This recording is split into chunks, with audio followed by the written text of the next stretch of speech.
Everyone, भाई backslide देख के समझ तो आ गया होगा, लेकिन तब भी बता देते हैं भाई, हम आ चुके हैं क्लास 11 कंप्यूटर साइंस। जी हाँ, कोड है जिसका 083। मैम कोड बताते हो हर बार, क्या जरूरत है बार बार कोड बताने की? भाई हमको पता है, भाई हमको पता है मैम कि इसका कोड क्या है, क्यों बार बार बताते हो कोड के बारे में? भाई बताना जरूरी है क्योंकि कोड आपको ये याद रखना है। कब तक? क्लास 12 तक। जी हाँ, यही कोड आपका class 11th as well as class 12th दोनों में ही चलने वाला है। भाई कोई भी आपसे पूछ लेना कि आप क्लास 11th में हो, अच्छा कंप्यूटर साइंस पढ़ते हो, ठीक है, क्या कोड है सब्जेक्ट का, तो पता तो होना चाहिए ना। और अगर मैं अलग से नहीं बताऊंगी तो मुझे पता है कि आप में से मैक्सिमम स्टूडेंट्स इस कोड को ध्यान भी नहीं दोगे। इसलिए भाई क्लास 11 कंप्यूटर साइंस, कोड है जिसका 083, chapter number 1 computer system, amazing chapter. इसमें बहुत सारे टॉपिक्स हम ऑलरेडी कवर कर चुके हैं, चाहे वो आपका एवोल्यूशन ऑफ कंप्यूटर्स हो या हो आपका माइक्रो प्रोसेसर। हमने यहाँ पे इनपुट एंड आउटपुट डिवाइसेस को देखा, तो हमने यहाँ पे कंप्लीट किया है सॉफ्टवेयर को भी। भाई मेमोरी को कैसे भूल जाए, मेमोरी अमेजिंग टॉपिक है। और भाई सीपीयू को भी तो समझा था अच्छे से। तो भाई अब बारी आ चुकी है किसकी? डेटा एंड इंफॉर्मेशन को कंप्लीट करने के बाद, उसके टाइप्स देखने के बाद अब बारी आ चुकी है प्रोग्रामिंग टूल्स की। हम सॉफ्टवेयर को यहां पे देख रहे थे, सॉफ्टवेयर को डिस्कस कर रहे थे। मैंने आपको बताया था कि सॉफ्टवेयर 3 तरीके का होता है। कितने तरीके का होता है? सॉफ्टवेयर को हम ब्रॉडली कैटेगराइज करते हैं 3 मेन कैटेगरीज में। पहला क्या है? पहला है आपका सिस्टम सॉफ्टवेयर, दूसरा है आपका प्रोग्रामिंग टूल्स एंड तीसरा है आपका एप्लीकेशन सॉफ्टवेयर। तो सी हियर आई एम, पहला वाला जो कैटेगरी था that is the system software, वो हम कंप्लीट कर चुके हैं। तो भाई अब बारी आ गई है second category, that is programming tools. तो भाई देख लें क्या होता है एक प्रोग्रामिंग टूल सॉफ्टवेयर के अंदर। ये जो प्रोग्रामिंग टूल है ये सेकंड कैटेगरी है आपके सॉफ्टवेयर की। चलिए देखें। To get some work done by the computer, we give instructions which are applied on the input data to get the desired outcome. ये बात तो बिल्कुल सत्य है कि भाई हमको अगर कंप्यूटर से कोई भी काम कराना है, या मैं चाहती हूं कि मेरे द्वारा दिया हुआ कोई भी इंस्ट्रक्शन कंप्यूटर के पास जाए और कंप्यूटर उसको एग्जीक्यूट करके मुझे मेरा डिजायर्ड आउटपुट दे, तो दोनों ही सिनारियों में हमको इनपुट डिवाइसेस की और आउटपुट डिवाइसेस की जरूरत पड़ने वाली है। तो भाई यही लिखा हुआ है कि अगर in order to get some work done, किसी भी काम को कराने के पीछे आप चाहते हो कि एक कंप्यूटर सिस्टम किसी काम को करे, तो उसके लिए सबसे पहले आपको एक काम करना होगा। और वो काम क्या है कि आप चाहते हो कि कंप्यूटर सिस्टम आपके लिए एक आउटपुट प्रोड्यूस करे, वो कुछ काम करे, खाली बैठा हुआ है, तो उसके लिए सबसे पहले आपको एक काम करना होगा। और वो क्या है भाई? कंप्यूटर कहता है मुझे आपका काम करने में कोई प्रॉब्लम नहीं है, मैं बैठा ही यहाँ पे इसलिए हूं कि मैं कुछ काम कर सकूं, लेकिन उससे पहले कि मैं कुछ काम करके दूं, आपको एक काम करना होगा। और वो काम ये है कि being a user you have to give some input, you have to give some instructions to the computer to make that computer perform some work. बात सही है, यही तो लिखा हुआ है, to get some work done by the computer we give instructions. हम क्या देते हैं भाई लोग? हम क्या देते हैं? किसी भी कंप्यूटर से कुछ भी काम कराने के लिए, सबसे पहले हम उसको कुछ इंस्ट्रक्शंस देते हैं which are applied on the input data to get the desired outcome. अपने इच्छा का आउटकम पाने के लिए कंप्यूटर को इंस्ट्रक्शंस भी हम ही को देना पड़ेगा, कोई बाहर वाला आके नहीं दे जाएगा। क्लियर? चलिए आइए, कंप्यूटर लैंग्वेजेस। देखो इस चीज को यहाँ पे हाईलाइट इसलिए किया गया है कि हम उनको इंस्ट्रक्शंस देते हैं। ठीक है मैम, ये बात हमने मान ली कि मैम ये बात तो हम शुरू से ही पढ़ते आ रहे हैं कि भाई कंप्यूटर से काम कराना है, आप अपनी तरफ से कुछ इनपुट देंगे, कुछ इंस्ट्रक्शंस देंगे। तो आज फिर से इस बात को हाईलाइट करने के पीछे रीजन क्या है? तो भाई रीजन सिर्फ इतना सा है कि बार बार हम बोलते हैं ना कि कंप्यूटर से कुछ काम कराना है तो सबसे पहले उसको इनपुट देना है। और इनपुट हम किस फॉर्म में देते हैं? हम इनपुट देते हैं कंप्यूटर को इन फॉर्म ऑफ इंस्ट्रक्शंस। तो इस पूरी कहानी के पीछे जो मेन मुद्दा है, इस पूरी कहानी के पीछे जो मेन मुद्दा है वो है इसका। किसका मुद्दा है भाई? किसका मुद्दा है? इंस्ट्रक्शंस का मुद्दा है कि भैया इनपुट तो मिल गया, इनपुट जा कैसे रहा है? इंस्ट्रक्शंस के रूप में। तो ये जो इंस्ट्रक्शंस हम देते हैं कंप्यूटर को, ये इंस्ट्रक्शंस हम देते कैसे हैं? तो मैम आप बोलोगे कि मैम ऑफ कोर्स हमको पता है कि आप तो बताते तो हो कि इंस्ट्रक्शंस देते हैं यूजिंग एनी इनपुट डिवाइस। मान लिए बात कि भैया किसी भी कंप्यूटर सिस्टम को, मैं एक यूजर हूं और ये मेरा कंप्यूटर सिस्टम है। अब भाई इस कंप्यूटर सिस्टम से मुझे कुछ काम कराना है, तो सबसे पहला स्टेप क्या आएगा? आप सब जानते हो ये बात। जल्दी बता दो कमेंट सेक्शन में भाई। मैं इसको दूंगी कुछ इंस्ट्रक्शंस। क्या दूंगी मैं इसको दूंगी कुछ इंस्ट्रक्शंस। ठीक है मैम, समझ गए बात। बेसिक बात जो यहां पे करने की है, बेसिक बात और जो हमारा टॉपिक हाईलाइट होने को है वो ये है कि ये इंस्ट्रक्शंस हम इस कंप्यूटर को देते कैसे हैं। तो मैम इसका भी आंसर हम सबके पास है। हम यूज करते हैं कोई ना कोई इनपुट डिवाइस और उसकी हेल्प से हम इंस्ट्रक्शन दे देते हैं। चलो ये बात भी मैंने आपकी मानी कि भाई इंस्ट्रक्शन देना है, मैं एक यूजर हूं और मैं आपको कुछ इंस्ट्रक्शन दे रही हूं, तो मैं क्या कर रही हूं, मैं किसी ना किसी पर्टिकुलर डिवाइस का या किसी ना किसी चीज का चैनल का यूज कर रही हूं। तो भाई मैंने क्या किया, मुझे इंस्ट्रक्शन देना है एक कंप्यूटर हार्डवेयर को। एक कंप्यूटर हार्डवेयर को हम जब भी इंस्ट्रक्शन देते हैं तो हम वो इंस्ट्रक्शन देते हैं यूजिंग एन इनपुट डिवाइस। बिल्कुल मानी मैंने आपकी ये बात, बिल्कुल मानी, कोई इसमें दौराहे नहीं है। इनपुट डिवाइस की हेल्प से ये काम हम करते हैं। वो इनपुट डिवाइस जो अपने साथ रखता है एक ड्राइवर सॉफ्टवेयर, और वो ड्राइवर सॉफ्टवेयर आपके इस हार्डवेयर में इंस्टॉल्ड होना चाहिए। ये बात हम अपने प्रीवियस सेशन में पढ़ चुके हैं। अगर आप इस कॉन्सेप्ट को नहीं जानते हैं कि एक इनपुट डिवाइस में ड्राइवर सॉफ्टवेयर क्या होता है, तो इस वीडियो को अभी पॉज कर दो भाई। बिल्कुल बोल रही हूं, मैं खुद सामने से बोल रही हूं कि इस वीडियो को यहीं पॉज कर दो भैया। पुराना वीडियो देखो, सॉफ्टवेयर पे जाओ, उस वीडियो को देखो, क्योंकि वो नहीं देखा तो ये सेशन समझ में नहीं आने वाला। स्टार्टिंग हो रही है बिल्कुल सेशन की, इसलिए आपको पहले ही डिस्क्लेमर दे देती हूं कि पुराना वीडियो अगर नहीं देखा है आपने, अगर आपने नहीं देखा है मेरा सॉफ्टवेयर वाला सेशन, तो पहले जाइए उस सॉफ्टवेयर के सेशन को देखिए, तभी इस वीडियो को विजिट कीजिए। और भाई सॉफ्टवेयर को देखने के बाद इस पर वापस आना है, तभी मैं आपको इतनी लिबर्टी दे रही हूं कि आप वहां जाइए और उसको देख के आइए। और जिन बच्चों ने मेरा वो सॉफ्टवेयर का वीडियो देखा है तो वो ये बात अच्छे से समझ गए होंगे कि मैम इस बारे में क्या कहना चाहती हैं, कि भाई डिवाइस ड्राइवर होता है किसके अंदर, हर एक इनपुट और एक आउटपुट डिवाइस के अंदर, जो कि इंस्टॉल्ड होता है आपके रिस्पेक्टिव हार्डवेयर में।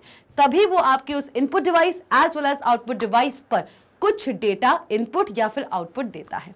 क्लियर? आ जाओ।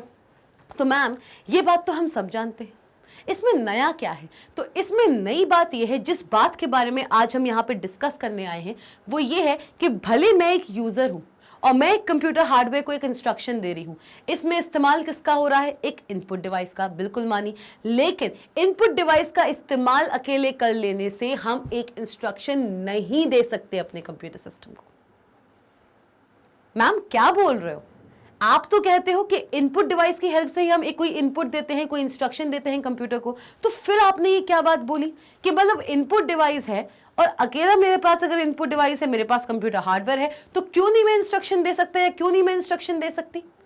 कौन बोल रहा है ये? आप ही तो बोलते आए हो शुरू से। तो भाई चाहे आपके पास एक इनपुट डिवाइस ही क्यों ना हो या आपके पास एक कंप्यूटर हार्डवेयर ही क्यों ना हो, इंस्ट्रक्शन अगर आप किसी इनपुट डिवाइस से देना भी चाहते हो ना, तो उस इंस्ट्रक्शन को देने के पीछे भी एक तरीका होता है, एक फॉर्मेट होता है, जिसके बारे में आपको पता होना बहुत जरूरी है, और वो कॉन्सेप्ट कहलाता है आपका कंप्यूटर लैंग्वेजेस।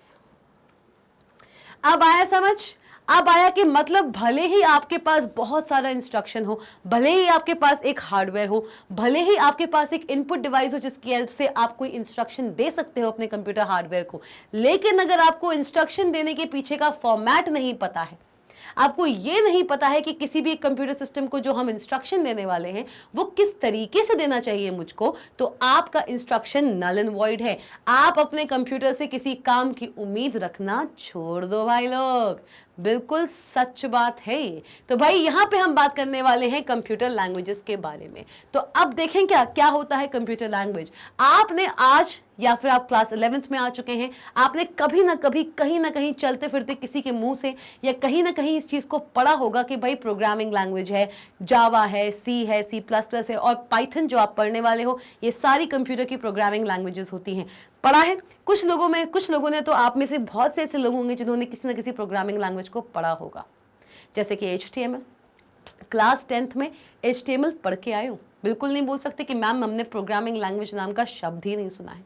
मैं जानती हूं क्लास 10 कंप्यूटर एप्लीकेशंस में HTML पढ़ के आए हो। Chapter number 3 HTML1 basic element of HTML, मुझे चैप्टर का नाम तक याद है। अब बताओ है कि नहीं? तो प्रोग्रामिंग लैंग्वेज नाम का जो शब्द है वो सुन के तो आए हो। तो भाई अगर आपको एक इंस्ट्रक्शन भी देना है using any input device to your respective computer, for that also you should know certain formats in which you can give the instruction to your system, और वो फॉर्मेट होता है आपका कंप्यूटर लैंग्वेजेस। चलिए देखें computer languages are developed for writing these instructions, कि भैया instruction तो देना है, लेकिन इन इंस्ट्रक्शंस को किस तरीके से देना है, क्या फॉर्मेट यूज करना है, ये इंस्ट्रक्शन का फॉर्मेट बताता है आपको एक कंप्यूटर लैंग्वेज। चलो, इस कंप्यूटर लैंग्वेज को हमने डेवलप ही इसीलिए किया था, इस कंप्यूटर लैंग्वेज को हमने डेवलप ही इसीलिए किया था for writing these instructions. In instructions को एक कंप्यूटर सिस्टम को देने के लिए मैं एक फॉर्मेट का इस्तेमाल करती हूं, that is the computer language, और उसी लैंग्वेज में हम इस इंस्ट्रक्शंस को देते हैं एक सिस्टम को। क्लियर? चलो आ जाओ भाई, देख रहे हो, देख लो, कीबोर्ड का इस्तेमाल हो रहा है, कीबोर्ड का इस्तेमाल हो रहा है, ये एक इनपुट डिवाइस है, इंस्ट्रक्शंस जा रहे हैं, लेकिन इंस्ट्रक्शंस ऐसे ही नहीं जा रहे कि मेरी मर्जी में जो आया, मैंने जो सोचा, मैंने जो सीखा और मैंने वही का वही बोल दिया। नहीं, पहली बात तो हमारा कंप्यूटर सिस्टम आप सब जानते हैं कि हमारी लैंग्वेज समझता ही नहीं है, वो सिर्फ और सिर्फ एक लैंग्वेज समझता है जिसका नाम है machine language, that is 0 and 1। तो भाई अगर 0 and 1 में अपनी लैंग्वेज को कन्वर्ट भी कराना है, अगर मैं अपनी लैंग्वेज, भाई मैं 0 and 1 नहीं समझती और वो मेरी लैंग्वेज नहीं समझता, अब देख लो कितना बड़ा यहाँ पे फ्लॉ है कि मैं उसकी भाषा नहीं जानती, वो मेरी भाषा नहीं जानता, तो अब काम कैसे होगा? काम इसी चीज को कंपनसेट करने के लिए, इसी चीज को और भी ज्यादा कर्व करने के लिए हमने एक फॉर्मेट यहाँ पे चूज किया है, जिस फॉर्मेट का नाम है कंप्यूटर लैंग्वेज। ये कंप्यूटर लैंग्वेज ही होती है जिसके ऊपर, या इस फॉर्मेट को, इन कंप्यूटर लैंग्वेजेस के फॉर्मेट को फॉलो करके जब यूजर एक इंस्ट्रक्शन देता है कंप्यूटर सिस्टम को, तो वो इंस्ट्रक्शन कंप्यूटर सिस्टम डिकोड करके मशीन लैंग्वेज में कन्वर्ट कर लेता है। चलिए आगे देखेंगे इस चीज को, बिल्कुल कंफ्यूज मत होना अगर ये चीज अभी क्लियर नहीं हुआ हो, बस इतना समझ लो। जाते जाते मैं आपको एक बार, आगे बढ़ते बढ़ते, अभी जाना तो नहीं है भाई, स्टार्ट हुआ है, आगे बढ़ते बढ़ते मैं बस आपको इतना बताना चाहती हूँ कि एक यूजर है, एक कंप्यूटर सिस्टम है, इंस्ट्रक्शंस जाएंगे ही जाएंगे, इनपुट डिवाइस यूज होगी ही होगी, लेकिन इसी के साथ साथ एक और कॉन्सेप्ट अब जुड़ जाएगा जिसका नाम है computer language. Computer language develop ही इसलिए की गई थी कि इस फॉर्मेट में, ये एक फॉर्मेट प्रोवाइड कराते हैं, कंप्यूटर लैंग्वेजेस एक फॉर्मेट प्रोवाइड कराते हैं जिस फॉर्मेट को बेसिस पे, या जिस फॉर्मेट को बेस बना के यूजर कोई इंस्ट्रक्शन देता है कंप्यूटर सिस्टम को। ठीक है, आ जाओ आगे। As we already know that computers and humans, ठीक है, computers and humans understand completely different languages. देखो मैंने यही बात अभी बोली, क्या बोली थी कि कंप्यूटर हो या ह्यूमन बीइंग हो, कोई भी ह्यूमन बीइंग हो, कोई भी कंप्यूटर हो, दोनों ही अलग अलग लैंग्वेजेस समझते हैं, दोनों को एक दूसरे की लैंग्वेज के बारे में नहीं पता। चलिए मैम ये बात हम सब समझ गए, मतलब ह्यूमन लिखते हैं प्रोग्राम्स, क्या लिखते हैं ह्यूमन? ह्यूमन लिखते हैं प्रोग्राम्स, ह्यूमंस राइट प्रोग्राम्स। इन कौन सी लैंग्वेज में लिखते हैं भाई? हम प्रोग्राम लिखते हैं एक अलग टाइप की लैंग्वेज होती है जिसका नाम है high level language.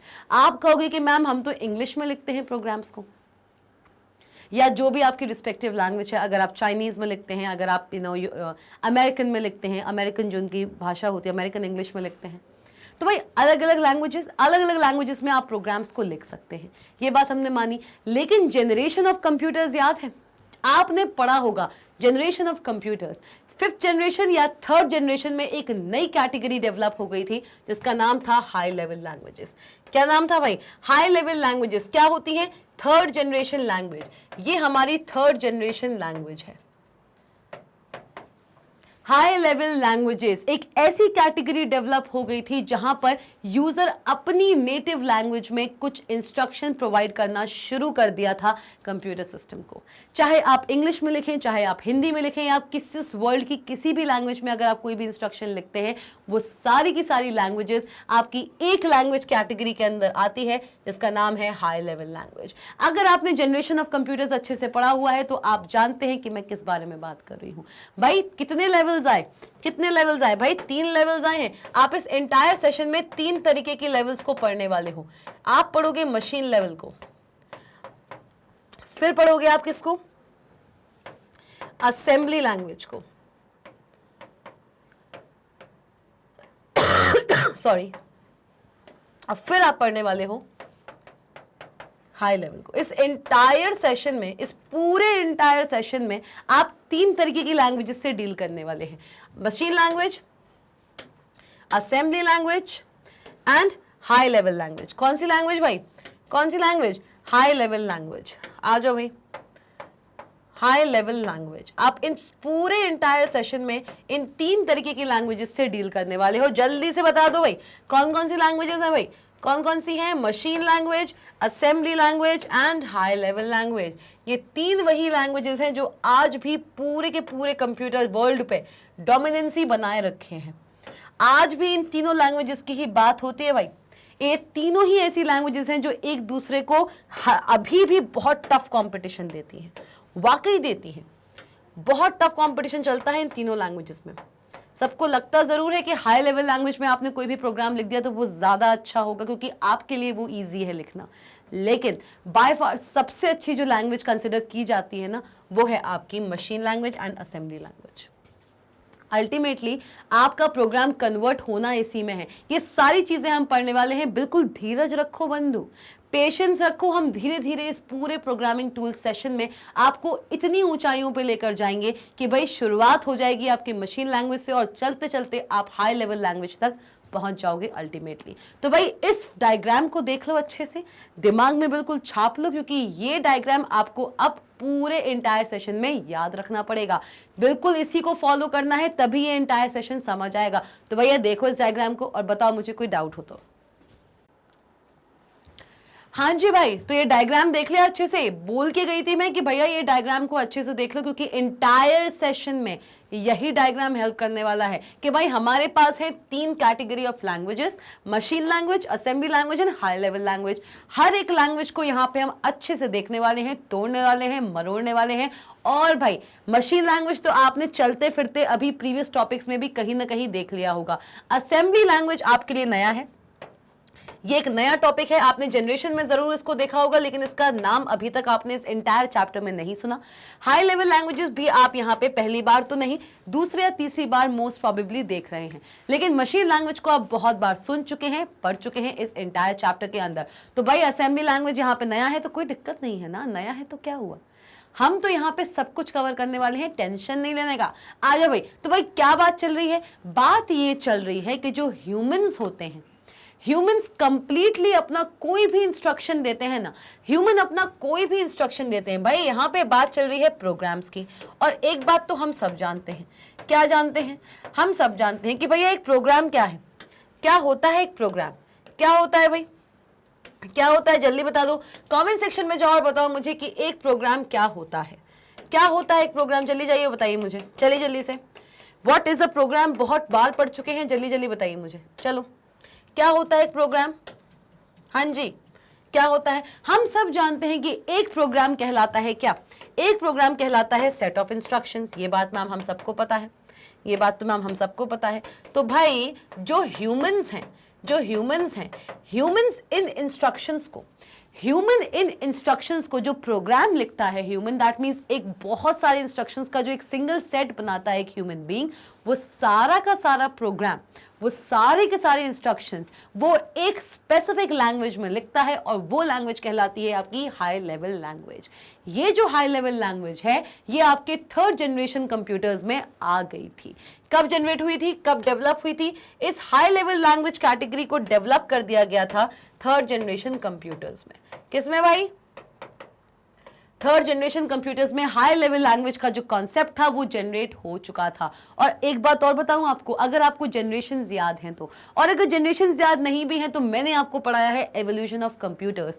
Evolution of computers में मैंने आपको एक चीज बताई थी कि न्यूमैन नाम के जो हमारे साइंटिस्ट थे, वो एक कॉन्सेप्ट लेके आए थे जिसका नाम था स्टोर्ड प्रोग्राम कॉन्सेप्ट। लाए थे कि नहीं लाए थे? याद हुआ कि नहीं हुआ? और याद आया है कि नहीं आया है भाई? आया याद? हाँ जी, वॉन न्यूमैन जो कि हमारे एक बहुत ही प्रेस्टिजियस और बहुत ही ज़्यादा अच्छे साइंटिस्ट हैं, कंप्यूटर साइंटिस्ट हैं। उन्होंने एक कॉन्सेप्ट लाया था जिसका नाम था स्टोर्ड प्रोग्राम कॉन्सेप्ट, और इस स्टोर्ड प्रोग्राम कॉन्सेप्ट को देखते हुए ही थर्ड जनरेशन के अंदर हाई लेवल लैंग्वेज की जो कैटेगरी है वो डेवलप हो गई थी। क्या बताया था वॉन न्यूमैन ने?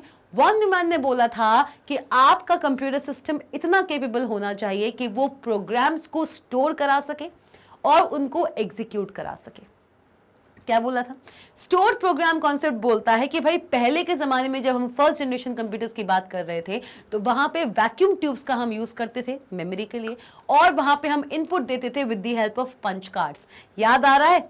हाँ जी, तो पंच कार्ड पे जो हम इनपुट देते थे वो कंप्यूटर सिस्टम के अंदर जाता था, एग्जीक्यूट होता था, आउटपुट लेके आता था और ख़त्म हो गया खेल।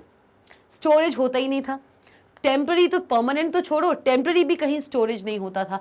पंच कार्ड कहीं डेटा लिया, उसको एग्जीक्यूट किया, उस पर आउटपुट प्रोड्यूस किया और उसको ही दे दिया। स्टोरेज की कोई कहानी ही नहीं है। वैक्यूम ट्यूब यूज जरूर होते थे लेकिन इतने इफेक्टिव नहीं थे। तो भाई इस चीज को ध्यान रखते हुए वॉन न्यूमैन एक कॉन्सेप्ट लेके आए थे जिसका नाम था स्टोर्ड प्रोग्राम कॉन्सेप्ट। और ये स्टोर्ड प्रोग्राम कॉन्सेप्ट बोलता था कि अब कंप्यूटर सिस्टम के पास जो भी इनपुट आएगा वो कंप्यूटर सिस्टम परमानेंट कैपेसिटी में अपने पास स्टोर करके रख सकता है फॉर फ्यूचर यूज, है ना।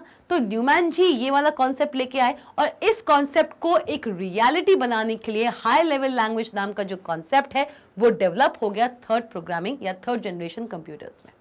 क्यों? क्योंकि हम लिखने वाले हैं अब ऐसे इंस्ट्रक्शंस जो परमानेंटली कंप्यूटर की किसी एक मेमोरी में स्टोर हो सकते हैं। और हम सब जानते हैं वो मेमोरी आज के टाइम पे कौन सी है, वो है आपकी सेकेंडरी स्टोरेज, जैसे कि आपका हार्ड डिस्क, है कि नहीं। तो भाई हर एक टॉपिक, मैं आपसे कहती हूं ना कि प्रीवियस अगर टॉपिक्स नहीं देखे हैं तो करंट टॉपिक समझ नहीं आएगा, क्योंकि हर एक टॉपिक अपने प्रीवियस टॉपिक से इंटरलिंक्ड होता है।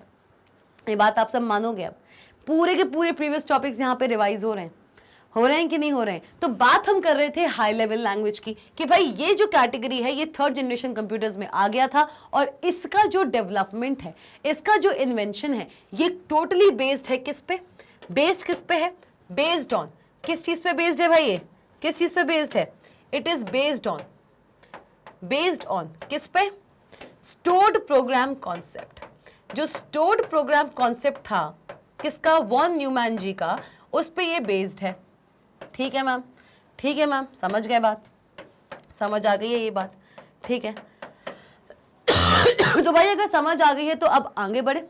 ह्यूमंस लिखते हैं प्रोग्राम्स, मतलब ह्यूमंस लिखते हैं set of instructions in a certain language जिसका नाम है हाई लेवल लैंग्वेज। ठीक है मैम। तो भाई जब ह्यूमंस प्रोग्राम्स लिखते हैं तो कंप्यूटर अंडरस्टैंड करता है। क्या करता है? कंप्यूटर लिखेगा तो नहीं, कंप्यूटर कोई प्रोग्राम लिखेगा तो नहीं, कंप्यूटर का काम है यूजर के द्वारा दिए हुए प्रोग्राम्स को, यूजर के द्वारा दिए हुए इंस्ट्रक्शंस को एक्सेप्ट करना, ना कि खुद के इंस्ट्रक्शंस लिखना। वो खुद के इंस्ट्रक्शंस तो कभी लिखता नहीं है। तो यूजर जो इंस्ट्रक्शन देगा, चाहे वो मशीन लैंग्वेज में दे, चाहे वो हाई लेवल लैंग्वेज में दे, एक प्रोग्राम के रूप में, यूजर जो इंस्ट्रक्शन देगा वो कंप्यूटर के द्वारा सिर्फ अंडरस्टैंड किया जा सकता है। क्या किया जा सकता है भाई लोग? सिर्फ अंडरस्टैंड किया जा सकता है। कंप्यूटर अपनी तरफ से कोई भी इंस्ट्रक्शन नहीं देता है। कभी आपने ऐसा देखा है कि हम तो कंप्यूटर को इंस्ट्रक्शन दे रहे हैं, कंप्यूटर दोबारा से हमको कुछ इंस्ट्रक्शन दे रहा है कि सुनो, ज्यादा मुझे इंस्ट्रक्शन देने की जरूरत नहीं है? ऐसा कभी हुआ है? नहीं हुआ है ना। कंप्यूटर सिर्फ और सिर्फ यूजर के द्वारा दिया हुआ इंस्ट्रक्शन समझता है और उसको समझने के बाद उसे एग्जीक्यूट करता है। तो कंप्यूटर अंडरस्टैंड करता है। कंप्यूटर सिर्फ और सिर्फ एक लैंग्वेज अंडरस्टैंड करता है, और वो कौन सी लैंग्वेज है भाई? जानते हो ना? जानते हो, बिल्कुल जानते हो भाई, मशीन लेवल लैंग्वेज। तो कहने का तात्पर्य ये है, इस पूरी कहानी के कहने का तात्पर्य ये है कि ह्यूमन जहां पे लिखता है प्रोग्राम, किसमें? हाई लेवल लैंग्वेज में, तो वहीं पे आपका कंप्यूटर समझता है सिर्फ और सिर्फ मशीन लेवल लैंग्वेज। तो भाई ये जो डिस्पैरिटी है कि मैं तो लिख रही हूं अपने प्रोग्राम को एक हाई लेवल लैंग्वेज में, लेकिन जिसके लिए लिख रही हूं वो मेरी इस लैंग्वेज को समझता ही नहीं है, वो सिर्फ और सिर्फ एक ही लैंग्वेज समझता है। तो करें क्या? ऐसी चीज में होगा क्या? कैसे मैं अपने कंप्यूटर सिस्टम को इंस्ट्रक्शंस दूंगी? मैं तो अपनी लैंग्वेज में दे रही हूँ, मैं तो अपना ईज देखूंगी ना। मैं क्यों इतने सारे जीरोज और वंस के कॉम्बिनेशन को याद करूं? हर एक इंस्ट्रक्शन का कोई ना कोई 0 और 1 का कॉम्बिनेशन होता है। कितने millions and trillions of combinations होंगे यार 0 एंड 1 के, कितने याद करेंगे? हमारे लिए तो पॉसिबल नहीं, मेरे लिए तो पॉसिबल नहीं है, टू बी ऑनेस्ट।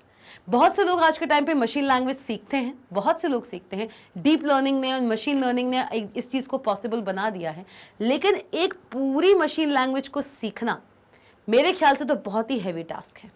आप कैसे, मतलब एक प्लस के पीछे भी एक 0 और 1 का कॉम्बिनेशन होता है, कैसे याद रखोगे यार? कैसे याद रखोगे? पर आज के टाइम पे अगर लोग सीखते हैं तो कुछ ना कुछ ऐसे टूल्स होंगे जिनकी हेल्प से हम ये चीज़ें याद रख सकते हो। पहले के ज़माने में मशीन लैंग्वेज को याद रखना, हर इंस्ट्रक्शन के पीछे, हर डेटा के पीछे एक मशीन कोड याद रखना पॉसिबल नहीं था। बहुत ही ज़्यादा डिफिकल्ट होता था, बहुत ज़्यादा। और बहुत ही एक्सपीरियंस्ड ही ऐसे साइंटिस्ट या रिसर्चर्स होते थे जो हर एक इंस्ट्रक्शन के पीछे के मशीन कोड को रिमेंबर कर पाते थे। तो भाई विडंबना तो है कि भाई ह्यूमन लिखेगा अपनी लैंग्वेज में और कंप्यूटर उस लैंग्वेज को समझता नहीं है, तो अब करें क्या? काम तो कराना है, यूज़र को भी इंस्ट्रक्शन देना है और कंप्यूटर को भी खाली नहीं बैठना है, उसको भी इंस्ट्रक्शन चाहिए। लेकिन जब एक दूसरे की लैंग्वेज ही समझ ना आती हो तो इंस्ट्रक्शन का आदान प्रदान हो कैसे? तो इस चीज़ को सॉल्व करने के लिए एक बहुत ही अमेजिंग सी चीज़ आई जिसका नाम था ट्रांसलेटर्स। क्या नाम था? क्या नाम था भाई? देखो जल्दी से, क्या नाम था भाई? ट्रांसलेटर। क्या नाम था भाई? ट्रांसलेटर। भाई नाम ही बताता है। कौन बताएगा मुझे ट्रांसलेटर का मतलब? जाइए कमेंट सेक्शन में और बताइए मुझे what do you understand by the term translator. क्या मतलब होता है ट्रांसलेटर का? अगर आप जानते हैं ट्रांसलेटर का मतलब, और अगर नहीं जानते हैं तो मैं हूं ना, किस लिए हूं भाई? मैं बताती हूं ट्रांसलेटर क्या करता है। ट्रांसलेटर कन्वर्ट करता है। क्या करता है? It converts. कन्वर्ट कह लीजिए, कन्वर्ट कह लीजिए, या आप कह सकते हैं ट्रांसलेट। कन्वर्ट कह लीजिए या कह लीजिए ट्रांसलेट।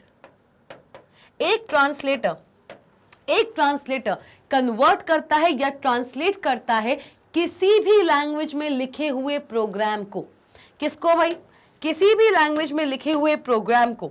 किसमें? मशीन लेवल लैंग्वेज में। किसमें भाई?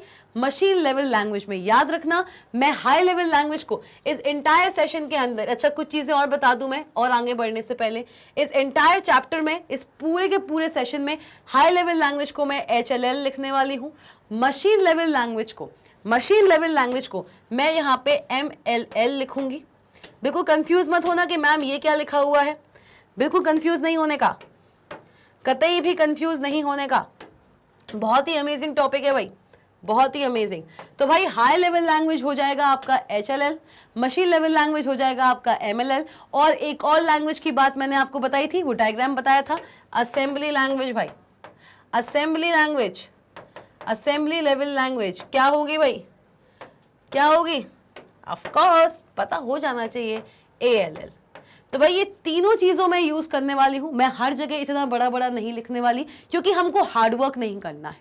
हार्डवर्क तो हम करते ही हैं, हमको करना है स्मार्ट वर्क। अब जगह जगह अगर मैं high level language, machine level language लिखने बैठूंगी तो ये वीडियो तो भैया खींच जाएगा। फिर कमेंट सेक्शन में मुझे कमेंट्स आते हैं कि मैम आप वीडियो बहुत खींच रहे हो।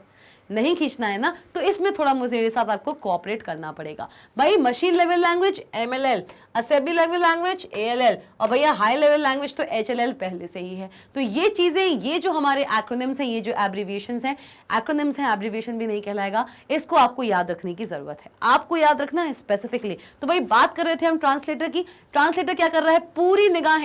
पूरी निगाहें, पूरा फोकस अब यहां आ जाना चाहिए भाई लोग। यहां लेके आओ अपना पूरा फोकस, पूरे स्क्रीन को भूल जाओ, सिर्फ इतने पार्ट को देखना है, ठीक है। ट्रांसलेटर क्या करता है? कन्वर्ट करता है। कन्वर्ट कह लीजिए या कह लीजिए ट्रांसलेट करता है किसी एक लेवल लैंग्वेज में लिखी हुई लैंग्वेज को या प्रोग्राम को। कोई भी इंस्ट्रक्शन या कोई भी प्रोग्राम किसी भी लैंग्वेज में लिखा हुआ हो, उसको कन्वर्ट करेगा वो मशीन लेवल लैंग्वेज में। किसमें? मशीन लेवल लैंग्वेज में। मतलब सीधा सीधा कहने का ये है कि एक ट्रांसलेटर कन्वर्ट करता है the instruction written in one language into another language. High level language से मशीन लैंग्वेज में भी कन्वर्ट कर रहा है। देखो भाई, ऐसे भी जा रहा है तो भाई ऐसे जा रहा है तो ऐसे भी जा रहा है। मतलब सिर्फ हाई लेवल से मशीन लेवल में कन्वर्ट करेगा नहीं, एक पर्टिकुलर लैंग्वेज में लिखे हुए इंस्ट्रक्शन को दूसरे लैंग्वेज में कन्वर्ट करने का काम होता है आपके ट्रांसलेटर का। फिर चाहे वो आपका हाई लेवल लैंग्वेज से मशीन लेवल लैंग्वेज में कन्वर्ट करना हो या फिर मशीन लेवल लैंग्वेज से हाई लेवल लैंग्वेज में, दोनों ही तरीकों से ये वर्क करता है। ट्रांसलेटर ट्रांसलेट्स या कन्वर्ट्स द प्रोग्राम और instruction written in one language into the other language, चाहे वो कोई भी हो। सिर्फ एक डायरेक्शनल नहीं होता है ये, याद रखना। ट्रांसलेटर्स आर, क्या होते हैं भाई ये? ट्रांसलेटर्स आर कैसे होते हैं भाई ये? जल्दी बता दो कैसे होते हैं ट्रांसलेटर्स आर। भाई बहुत से बच्चों को समझ आ गया होगा भाई, बाई डायरेक्शनल की बात कर रही है मैम, कि आपके ट्रांसलेटर्स जो होते हैं ना, आपके ट्रांसलेटर्स जो होते हैं वो बाई डायरेक्शनल ही तो होते हैं भाई। क्या होते हैं?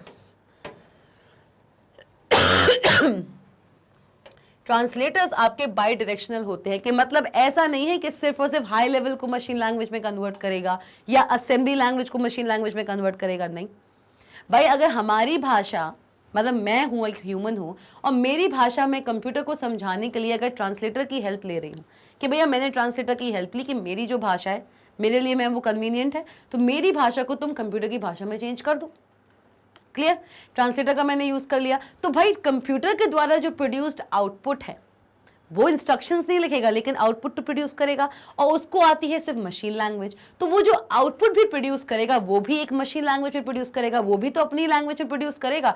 अब वो मशीन लैंग्वेज मुझे नहीं आती, तो दोबारा से उस मशीन लैंग्वेज को मेरे हिसाब की लैंग्वेज में कन्वर्ट करने का भी तो काम होगा कि नहीं होगा? तभी कहा है कि ट्रांसलेटर जो होता है वो बाई डायरेक्शनल होता है, कि वो मेरी लैंग्वेज को कंप्यूटर की लैंग्वेज में और कंप्यूटर की लैंग्वेज को मेरी लैंग्वेज में कन्वर्ट करने का काम करता है। क्लियर हो गया भाई? कि भाई ट्रांसलेटर कन्वर्ट करता है, ट्रांसलेट करता है one language to other language, and these are bidirectional in nature. Clear हो गया?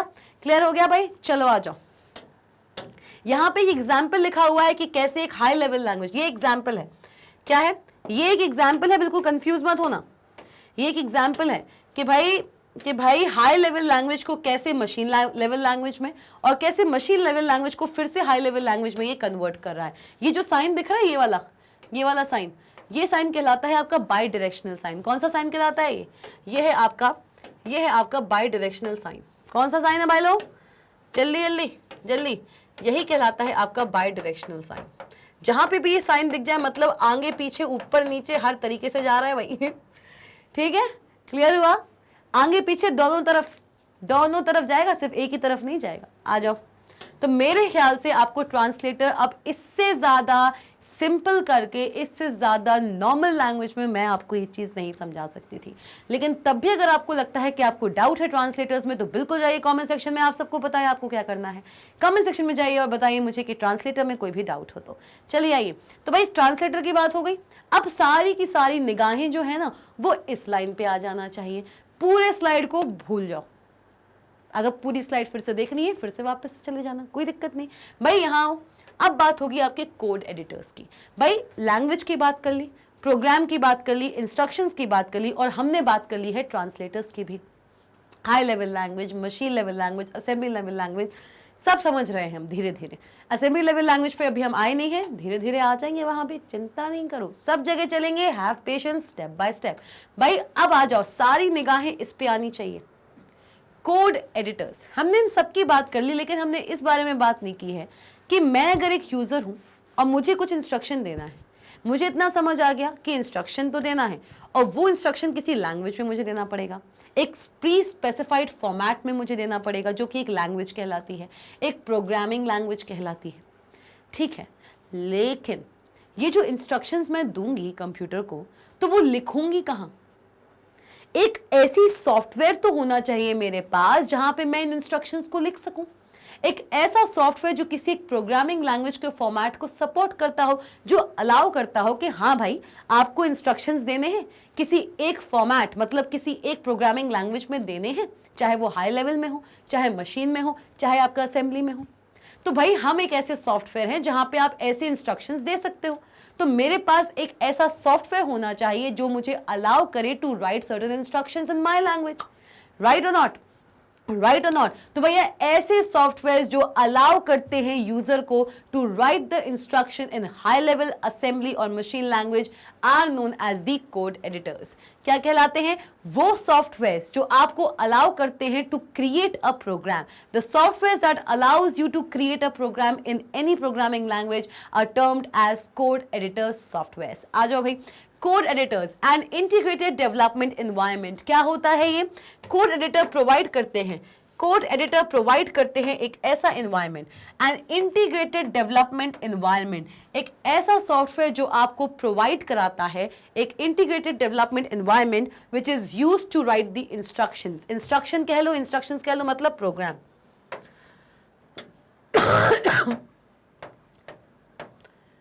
भाई मतलब क्या है इस बात का? एक ऐसा सॉफ्टवेयर, मतलब अगर आपसे कोई बोल दे कोड एडिटर का, तो इतना सा याद रखना, क्या है पहली बात तो ये ये एक सॉफ्टवेयर है, अ सॉफ्टवेयर दैट, क्या करता है ये सॉफ्टवेयर, क्या करता है, अ सॉफ्टवेयर दैट प्रोवाइड्स, एक ऐसा सॉफ्टवेयर जो कि प्रोवाइड कराता है, क्या कराता है, प्रोवाइड कराता है, क्या प्रोवाइड कराता है, एक आईडीई। क्या फुल फॉर्म होता है आईडीई का, इंटीग्रेटेड डेवलपमेंट एनवायरनमेंट। भाई इस फुल फॉर्म को देखो, पूरे के पूरे फुल फॉर्म को देख के समझ आ रहा है, एक ऐसा एनवायरनमेंट जो किसी चीज के डेवलपमेंट में हेल्प करे, ऐसा एनवायरनमेंट जहां पे आप किसी चीज को डेवलप कर सके। और भाई हम क्या डेवलप करना चाहते हैं, हम डेवलप करना चाहते हैं प्रोग्राम्स को, इंस्ट्रक्शंस को, वो सेट ऑफ इंस्ट्रक्शंस को जिनको मैं कंप्यूटर सिस्टम को दे सकूं रन कराने के लिए। तो एक ऐसा सॉफ्टवेयर जो मुझको प्रोवाइड कराता है एक ऐसा एनवायरनमेंट जहां पे मैं डेवलप कर सकूं बहुत सारे प्रोग्राम्स। क्या है, एक ऐसा सॉफ्टवेयर जो प्रोवाइड कराता है आईडीई। क्या प्रोवाइड कराता है, एक ऐसा सॉफ्टवेयर जो प्रोवाइड कराता है एक IDE, that is integrated development environment, जहां पे हम डेवलप करते हैं, क्या करते हैं, डेवलप करते हैं, जहां पे हम डेवलप करते हैं, क्या डेवलप करते हैं भाई, क्या डेवलप करते हैं, जल्दी बता दो भाई, जल्दी जल्दी बता दो। जहां पे हम डेवलप करते हैं, क्या भाई, क्या करते हैं भाई, हम डेवलप करते हैं प्रोग्राम्स को। किसको डेवलप करते हैं भाई, प्रोग्राम्स को। अब वो चाहे किसी भी कंप्यूटर लैंग्वेज में हो, और वो डिपेंड करता है, हर एक कोड एडिटर हर एक कंप्यूटर लैंग्वेज को सपोर्ट नहीं करता। आपको अगर किसी एक स्पेसिफिक कंप्यूटर लैंग्वेज में कोई भी प्रोग्राम लिखना है तो उस पर्टिकुलर लैंग्वेज को सपोर्ट करने वाला जो कोड एडिटर सॉफ्टवेयर है वो आपको डाउनलोड और इंस्टॉल करना पड़ेगा। क्लियर हुआ? तो देख लें क्या code editor. Code editor is an integrated development environment. ये एक ऐसा सॉफ्टवेयर है जो प्रोवाइड कराता है एक इंटीग्रेटेड डेवलपमेंट एनवायरनमेंट जहां पे आप डेवलप कर सकते हैं बहुत सारे अमेजिंग प्रोग्राम्स। देखो, integrated development environment used to write the instructions. Example देख लीजिए, पाइथन आइडियली भैया इस पर्टिकुलर सॉफ्टवेयर को आप बहुत जल्द इस्तेमाल करने वाले हो। चैप्टर नंबर 2 या 3 से इसका आगाज हो जाएगा। आइडियली पाइथन आइडियली एक ऐसा कोड एडिटर सॉफ्टवेयर जो आप भी यूज करने वाले हो या अभी यूज कर ही रहे होगे, ये बात मैं जानती हूं। तो भाई Python ideally, visual studio code etcetera, न जाने ऐसे कितने, इसको ना विजुअल स्टूडियो कोड को हम मोर प्रॉपरली, आपने बहुत जगह इसका नाम सुना होगा, बहुत जगह इसको आपने ऐसे सुना होगा, वीएस कोड। वीएस कोड नाम से सुना होगा। पाइथन है आपका, पाइथन आइडियली है, वीएस कोड है, एनाकोंडा है, एक्लिप्स है, नोटपैड है, नोटपैड प्लस प्लस है, न जाने कितने ही ऐसे कोड एडिटर्स हैं जहां पे आप प्रोग्रामिंग कर सकते हो, जहां पे आप प्रोग्राम्स बना सकते हो। तो भाई कोड एडिटर्स यहाँ पे क्लियर हुए हैं। अगर कोई भी डाउट है आपको कोड एडिटर में, ये चीज नहीं पढ़ना मत पढ़ो, इस डायग्राम को देख लो बस, क्योंकि मैं आपके सामने ये फ्लो चार्ट बनाती ही इसीलिए हूं क्योंकि आपको थ्योरी नहीं पढ़ना है। सिंपल सिंपल चीजें जितना डायग्रामेटिक तरीके से आपको समझ आएगा उतना थ्योरी आप भूल जाएंगे। भाई कोड एडिटर एक सॉफ्टवेयर है जो प्रोवाइड कराता है एक इंटीग्रेटेड डेवलपमेंट एनवायरनमेंट, और वो डेवलपमेंट एनवायरनमेंट हमको हेल्प करता है to develop certain programs. Clear?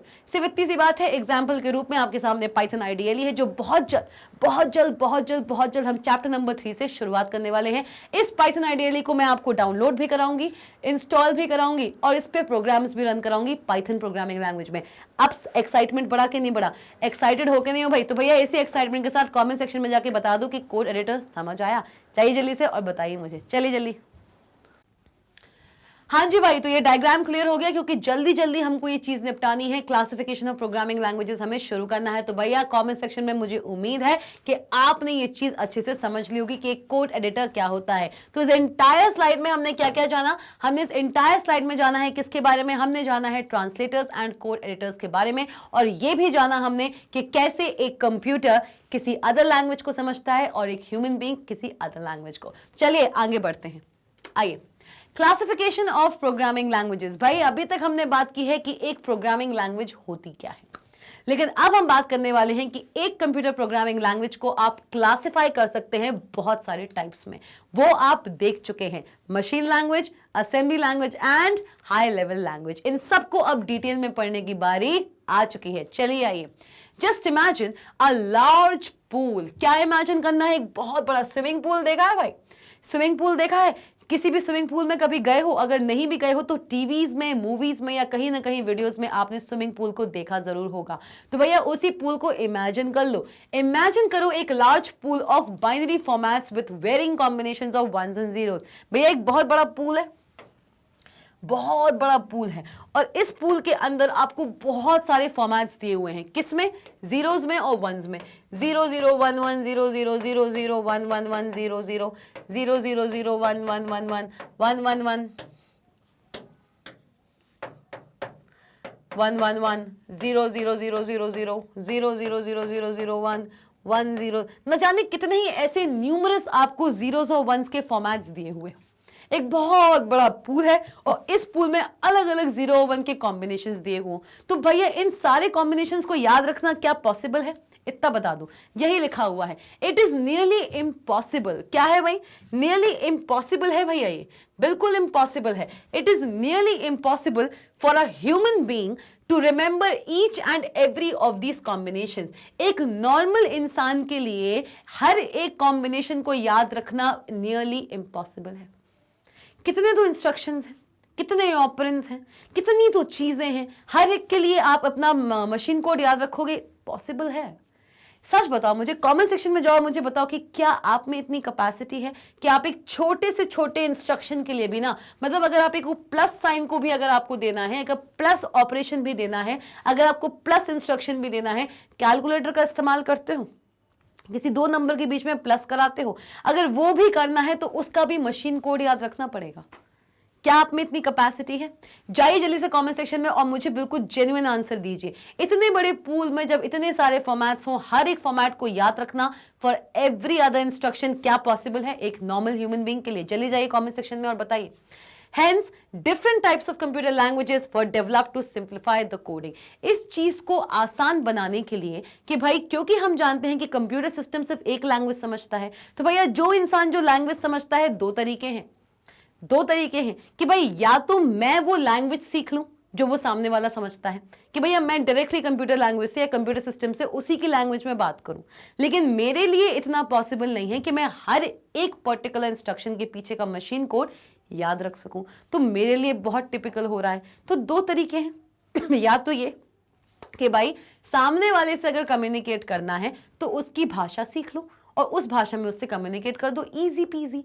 या फिर अपनी भाषा तो आपको जो आती है वो रखे रहो और बीच में एक ऐसे थर्ड पर्सन को लेके आओ जो आपकी भाषा भी जानता हो और वो तीसरे इंसान की भी भाषा जानता हो। मतलब क्या है इस बात का? मतलब मैं ये कहना चाहती हूं कि अगर ये मैं हूं, ठीक, ये मैं हूं, ठीक है, और ये हमारा कंप्यूटर सिस्टम है, ठीक है मैम, समझ गए, ये हमारा कंप्यूटर हार्डवेयर है। मान ली मैम मैंने बात, अब मुझे आती है लैंग्वेज 1 और इसे आती है लैंग्वेज 2। अब इसको अपनी बात पहुंचाने के लिए, इस तक अपनी बात पहुंचाने के लिए मेरे पास दो तरीके हैं। पहला तरीका क्या है? मैं अगर एक यूजर हूं U1, तो U1 को अगर कोई भी डेटा या इंस्ट्रक्शन यहां तक कम्युनिकेट करना है, कोई भी बात अगर हार्डवेयर तक कम्युनिकेट करनी है, तो वो दो तरीकों से कर सकता है। पहला, लर्न कर लो। जो U1 हमारा यूजर है, ये लर्न करेगा। U1 will learn. U1 must learn. क्या लर्न करना चाहिए? U1 must learn L2।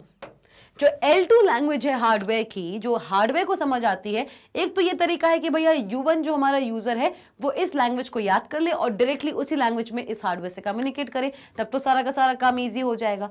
या फिर क्या है, S1 नाम का एक ट्रांसलेटर, S1 नाम का ट्रांसलेटर हम यूज कर सकते हैं। यूज द ट्रांसलेटर S1 नाम का ट्रांसलेटर यूज करो जो मेरी बात को इस हार्डवेयर तक पहुंचा सके। S1 नाम का ट्रांसलेटर जिसको दोनों ही लैंग्वेजेस आती हो, L1 भी आती हो, जिसको L1 भी आती हो भाई, जिसको L1 भी आती हो और जिसको L2 भी आती हो, इसको दोनों ही लैंग्वेजेस आती है। मतलब ये मेरी तरफ से मेरी लैंग्वेज को समझ के हार्डवेयर तक उसकी लैंग्वेज में उसको कम्युनिकेट कर दे। एक ऐसा तीसरा व्यक्ति, एक ऐसा तीसरा डिवाइस जो मेरी लैंग्वेज को भी समझता हो और जो कंप्यूटर की लैंग्वेज को भी समझता हो, ताकि जिससे कि मुझे कंप्यूटर की लैंग्वेज भी यहाँ पे सीखना ना पड़े और मैं अपनी ही लैंग्वेज में ट्रांसलेटर तक बात पहुंचा दूं और ट्रांसलेटर मेरी वही बात कंप्यूटर तक उसकी लैंग्वेज में पहुंचा दे। क्लियर हुआ? तो भाई ये दो तरीके हैं, इन दो तरीकों से मैं अपनी बात, एक यूजर के नजरिए से मैं अपनी बात इस कंप्यूटर हार्डवेयर तक पहुंचा सकती हूं, है कि नहीं? तो भाई पहला तरीका तो मैं सजेस्ट नहीं करूंगी कि मैं L2 को याद करूं, मैं मशीन लैंग्वेज को याद करूं, जबकि जो मशीन लैंग्वेज है वो इतनी कॉम्प्लेक्स है, जो कि आपने इन दोनों पॉइंट से देख लिया होगा कि मशीन लैंग्वेज कितनी ज्यादा कॉम्प्लेक्स है। ठीक है ma'am, hence different types of computer programming languages are developed to simplify the coding. Coding को सिंप्लीफाई करने के लिए अलग अलग प्रोग्रामिंग लैंग्वेजेस का डेवलपमेंट हुआ है फ्रॉम टाइम टू टाइम। इस पूरी समस्या को, आपको मशीन कोड याद ना करना पड़े, इस पूरी समस्या को सॉर्ट आउट करने के लिए टाइम टू टाइम अलग अलग कंप्यूटर लैंग्वेजेस का डेवलपमेंट हुआ है कोडिंग करने के लिए। क्या करने के लिए? कोडिंग करने के लिए। भाई इस नाम से आप लोग थर थर कांपते हो। भाई जितने लोगों ने भी क्लास 11th में कंप्यूटर साइंस ली है, पहली बात तो आप सबको हैट्स ऑफ। बिल्कुल मैं जेन्युइनली बोल रही हूं, क्योंकि मेरे अगल बगल जितने भी स्टूडेंट्स आते हैं, ऑफलाइन में जितने भी स्टूडेंट्स से मिलती हूं, मैक्सिमम स्टूडेंट्स मुझसे ये कहते हैं कि मैम कंप्यूटर हमने नहीं लिया, क्यों? या हमने फिजिकल एजुकेशन लिया है। 11th-12th में वो ऑप्शनल सब्जेक्ट के रूप में फिजिकल एजुकेशन ले लेते हैं। आपको फिजिकल एजुकेशन लेना है, आपका स्पोर्ट्स में इंटरेस्ट है, बिल्कुल लीजिए।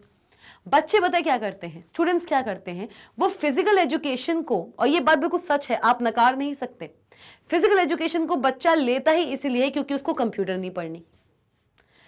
सच में, सीरियसली, फिजिकल एजुकेशन बच्चा इसलिए ऑप्ट नहीं करता कि उसको स्पोर्ट्स में इंटरेस्ट है। मैक्सिमम ऑफ द स्टूडेंट्स, 100 में से 99% स्टूडेंट्स ऐसे होंगे जो फिजिकल एजुकेशन सिर्फ कंप्यूटर साइंस से बचने के लिए लेते हैं कि हमको कंप्यूटर ना पढ़ना पड़े। और कंप्यूटर में भी सबसे ज्यादा जिसको जिस चीज से डर लगता है, कंप्यूटर में भी सबसे ज्यादा स्टूडेंट्स को जिस चीज से डर लगता है वो है ये, है कि नहीं है? जल्दी बता दो मुझे अगर मैं गलत बोल रही हूं तो, कमेंट सेक्शन में जाओ और बताओ मुझे क्या ये बात मैं गलत बोल रही हूं। भैया फिजिकल एजुकेशन तब लो जब फिजिकल एजुकेशन या स्पोर्ट्स में आपका इंटरेस्ट हो।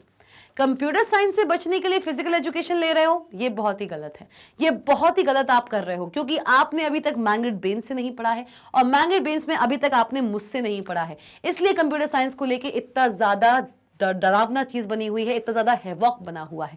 तो भाई अब आ गए हो सही प्लेटफॉर्म पे, मैंग्रेट बेन्स के पास आए हो, आपने क्लास 11th में कंप्यूटर साइंस लिया हुआ है, पहली बात तो हैट्स ऑफ आपको, आपने बहुत ज्यादा दिलेरी दिखाई है। और मैं आपको ये प्रॉमिस करती हूं, मैंग्रेट बेन्स आपको ये प्रॉमिस करता है कि आपका जो ये डिसीजन था क्लास 11th में कंप्यूटर साइंस ऑप्ट करने का एज द ऑप्शनल सब्जेक्ट, वो आपके लिए बहुत फायदेमंद होने वाला है, और ये चीज आप कभी भी रिग्रेट नहीं करोगे। क्लास 11 कंप्लीट होने के बाद क्लास 12th में जब आप जाएंगे ना, तो आपके अंदर से ये आवाज नहीं आएगी कि भाई गलती कर दी मैंने कंप्यूटर साइंस लेके, फिजिकल एजुकेशन ले लेता या ले लेती तो आज चैन में होता। नहीं, आप बिल्कुल सही प्लेटफॉर्म पे आए हो, मैंग्रेट बेन्स पे आए हो, कंप्यूटर साइंस लेने का डिसीजन आपके लिए सबसे अच्छा साबित होने वाला है, ये मेरा प्रॉमिस है। क्लियर? चलो आगे बढ़ लें। आ जाओ। तो भैया इसी चीज को सॉर्ट आउट करने के लिए कि भैया मशीन कोड हमको याद नहीं करना है, इस चीज को सॉर्ट आउट करने के लिए हमने अलग अलग समय के साथ साथ, जैसे जैसे समय आगे बढ़ता गया, अलग अलग computer languages with more features, with more advanced options develop करने शुरू कर दिए। और इस पूरे एंटायर प्रोग्राम को बनाने के पीछे का जो टर्म है कि जो हम प्रोग्राम क्रिएट करते हैं उसको हम कोडिंग कहते हैं। क्या कहते हैं? Coding. Creating a program in any programming language is termed as coding. क्या कहलाता है भाई? जहां पे भी ये टर्म आ जाए कोडिंग, कोडिंग का मतलब क्या होता है? कोडिंग का मतलब होता है क्रिएशन ऑफ अ, किस चीज का क्रिएशन भाई लोग? किस चीज का क्रिएशन भाई लोग? क्रिएशन ऑफ अ प्रोग्राम, एक प्रोग्राम का creation, creation of a program, creation of a program in any, creation of a program in any programming language, किसी भी प्रोग्रामिंग लैंग्वेज में, किसी भी प्रोग्रामिंग लैंग्वेज में आप कोई भी प्रोग्राम बनाते हो, इस पूरे प्रक्रिया को हम कोडिंग कहते हैं। क्या कहते हैं? कोडिंग कहते हैं। Creation of a program in any programming language is known as coding. आ जाओ भाई आगे बढ़ो।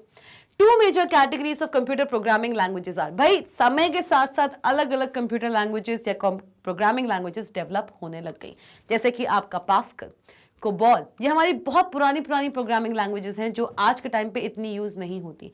C++, सी, जावा, फॉर्ट्रैन, कोबॉल, पास्कल, लिस्प, बहुत सारी, पाइथन, हमारी जो प्रोग्रामिंग लैंग्वेज है जो आप इस पूरे एंटायर सेशन में पढ़ने वाले हो। तो ये सारी की सारी प्रोग्रामिंग लैंग्वेजेस समय के साथ साथ और अच्छे अच्छे फीचर्स के साथ, अपग्रेडेड फीचर्स के साथ, टूल्स के साथ डेवलप की जाने लगी। लेकिन इन सारी प्रोग्रामिंग लैंग्वेजेस को, चाहे वो सी हो, C++ हो, जावा हो, पाइथन हो, कोई भी प्रोग्रामिंग लैंग्वेज हो, इनको हम 2 ब्रॉड कैटेगरीज में ही कैटेगराइज करते हैं। सबसे पहला आएगा आपका लो लेवल लैंग्वेजेस और सेकंड आएगा आपका high level languages. 2 major categories होती हैं जिसमें आप किसी भी कंप्यूटर प्रोग्रामिंग लैंग्वेज को कैटेगराइज कर सकते हो, low level language and high level language. चलिए देखें क्या होता है एक लो लेवल लैंग्वेज और क्या होता है एक हाई लेवल लैंग्वेज। चलिए आइए, लो लेवल लैंग्वेजेस क्या होती हैं? लो लेवल लैंग्वेजेस होती हैं वो लैंग्वेज जो मशीन डिपेंडेंट होती हैं। क्या होती हैं? ऐसी लैंग्वेजेस जो मशीन डिपेंडेंट होंगी वो होंगी आपकी लो लेवल लैंग्वेज। जिसका मतलब है हम किसके बारे में बात कर रहे हैं?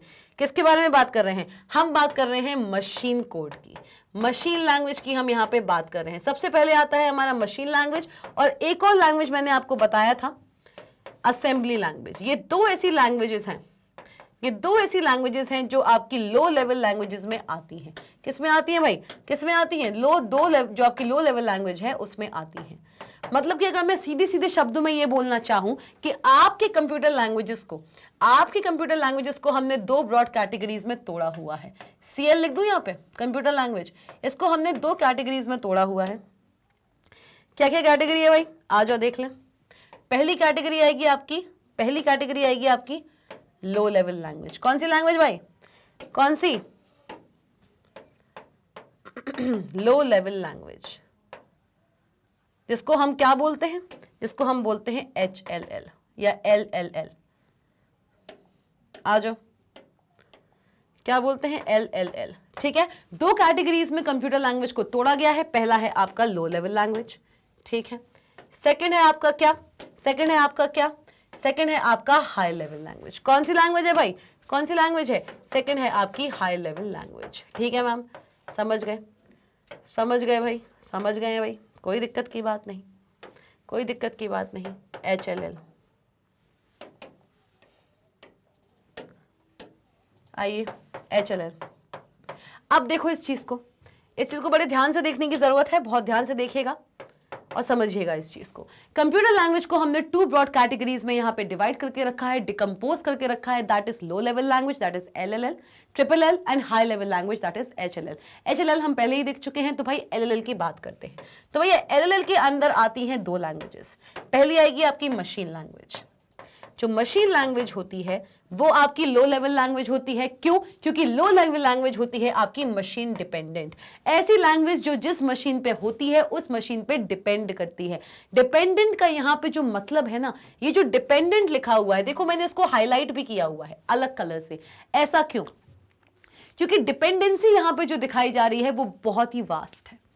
जी हाँ, लो लेवल लैंग्वेजेस में जो लैंग्वेजेस आती हैं वो मशीन डिपेंडेंट लैंग्वेज होती हैं। और मशीन डिपेंडेंट का मतलब यहाँ पे पता क्या है कि भैया एक कंप्यूटर सिस्टम का जो आर्किटेक्चर है, कंप्यूटर आर्किटेक्चर, मतलब ऐसी लैंग्वेजेस जो जिस भी कंप्यूटर में लिखी जाएंगी वो उस कंप्यूटर के आर्किटेक्चर पर डिपेंड करेंगी। किस पर डिपेंड करेंगी? कंप्यूटर के आर्किटेक्चर पे। मतलब जिस तरीके से एक कंप्यूटर का आर्किटेक्चर डिजाइन किया गया होगा, वो लैंग्वेज सिर्फ और सिर्फ उस कंप्यूटर पर ही रन कर सकती है। एक बहुत ही इंटरेस्टिंग बात मैं आपको बताऊं। क्या बताऊं? नहीं, अभी नहीं बता रही हूं, ये मैं आपको अलग से बताऊंगी। जी हाँ, मैं आपको अलग से बताऊंगी एक बात। हो सकता है मैं आपके सामने वो बात एक शॉर्ट्स के रूप में लेके आऊं, तो बिल्कुल वेट कीजिए उस बात का। बस अभी एक बात यहाँ पे समझो, और ना इसी चीज से रिलेटेड है, कंप्यूटर आर्किटेक्चर से रिलेटेड है एक बात। चलिए वो मैं आपको शॉर्ट के रूप में बताऊंगी, या बता दूं? क्या बोलते हो? नहीं यार, मैं शॉर्ट के रूप में बताऊंगी, और ये बात मैंने प्रॉमिस कर दी है। मैं शॉर्ट के रूप में आपके सामने लेके आऊंगी एक बहुत ही इंटरेस्टिंग बात जो आपके कंप्यूटर आर्किटेक्चर से रिलेटेड है। और वो अगर आपने शॉर्ट देखा, मैं बल्कि आपको सजेस्ट करूंगी कि आप इस वीडियो को देखने के बाद मेरे उस शॉर्ट का वेट जरूर कीजिएगा। वो जो आपने शॉर्ट देखा है, मैं उस शॉर्ट में रेफरेंस भी डाल दूंगी कि मैं ये शॉर्ट किस पर्टिकुलर टॉपिक के रेफरेंस में बना रही हूं। सच में बता दूंगी मैं। वो अगर आपने शॉर्ट देख लिया तो आपको ये चीज पूरी क्लियर हो जाएगी। हाँ जी, तो बिल्कुल वेट कर लो थोड़ा बहुत, तो हम भी सरप्राइजेस रख सकते हैं, पेशेंस चेक कर सकते हैं आपका। सारी चीजें यही चाहिए? नहीं भाई, फ्री हम आपको एजुकेशन दे रहे हैं तो कुछ चीजें हम डायनामिक भी बना सकते हैं, राइट। तो भाई कंप्यूटर आर्किटेक्चर पे डिपेंड करती हैं लो लेवल लैंग्वेजेस। जितनी भी लो लेवल लैंग्वेजेस होंगी वो कंप्यूटर के आर्किटेक्चर पर डिपेंड करती हैं। चलिए ये बात समझ लो अभी, कैसे करती हैं, क्यों करती हैं, ये बात मैं आपको अलग तरीके से बताऊंगी। प्रॉमिस रहा भाई, बिल्कुल प्रॉमिस रहा, आधा नहीं छोड़ रही हूं, अधूरा नहीं छोड़ रही हूं, बहुत जल्द वो चीज आपको देखने को मिलेगी बिल्कुल मैग्नेट ब्रेन्स के ऑफिशियल चैनल पे। ये मेरा प्रॉमिस है आपको, ठीक है। आ जाओ। तो भैया लो लेवल लैंग्वेज जो होती है वो लार्जली डिपेंड करती है कंप्यूटर के आर्किटेक्चर पे, इसलिए इसको मशीन डिपेंडेंट लैंग्वेज कहा जाता है। और कौन कौन सी ऐसी लैंग्वेजेस हैं जो लो लेवल लैंग्वेज की कैटेगरी में आती हैं, तो वो क्या है, आपकी machine language, that is machine code 0 and 1, and second है आपका असेंबली लैंग्वेज। कौन सी लैंग्वेज भाई, कौन सी लैंग्वेज है भाई, असेंबली लैंग्वेज। ये दो ऐसी लैंग्वेजेस होती हैं जो मशीन डिपेंडेंट लैंग्वेज होती हैं। और थर्ड कैटेगरी आती है आपकी कौन सी, थर्ड कैटेगरी आती है आपकी कौन सी भाई, थर्ड कैटेगरी आती है आपकी हाई लेवल लैंग्वेजेस की। हाई लेवल लैंग्वेजेस में बहुत सी लैंग्वेजेस आ सकती हैं, जैसे कि आपका जावा, सी,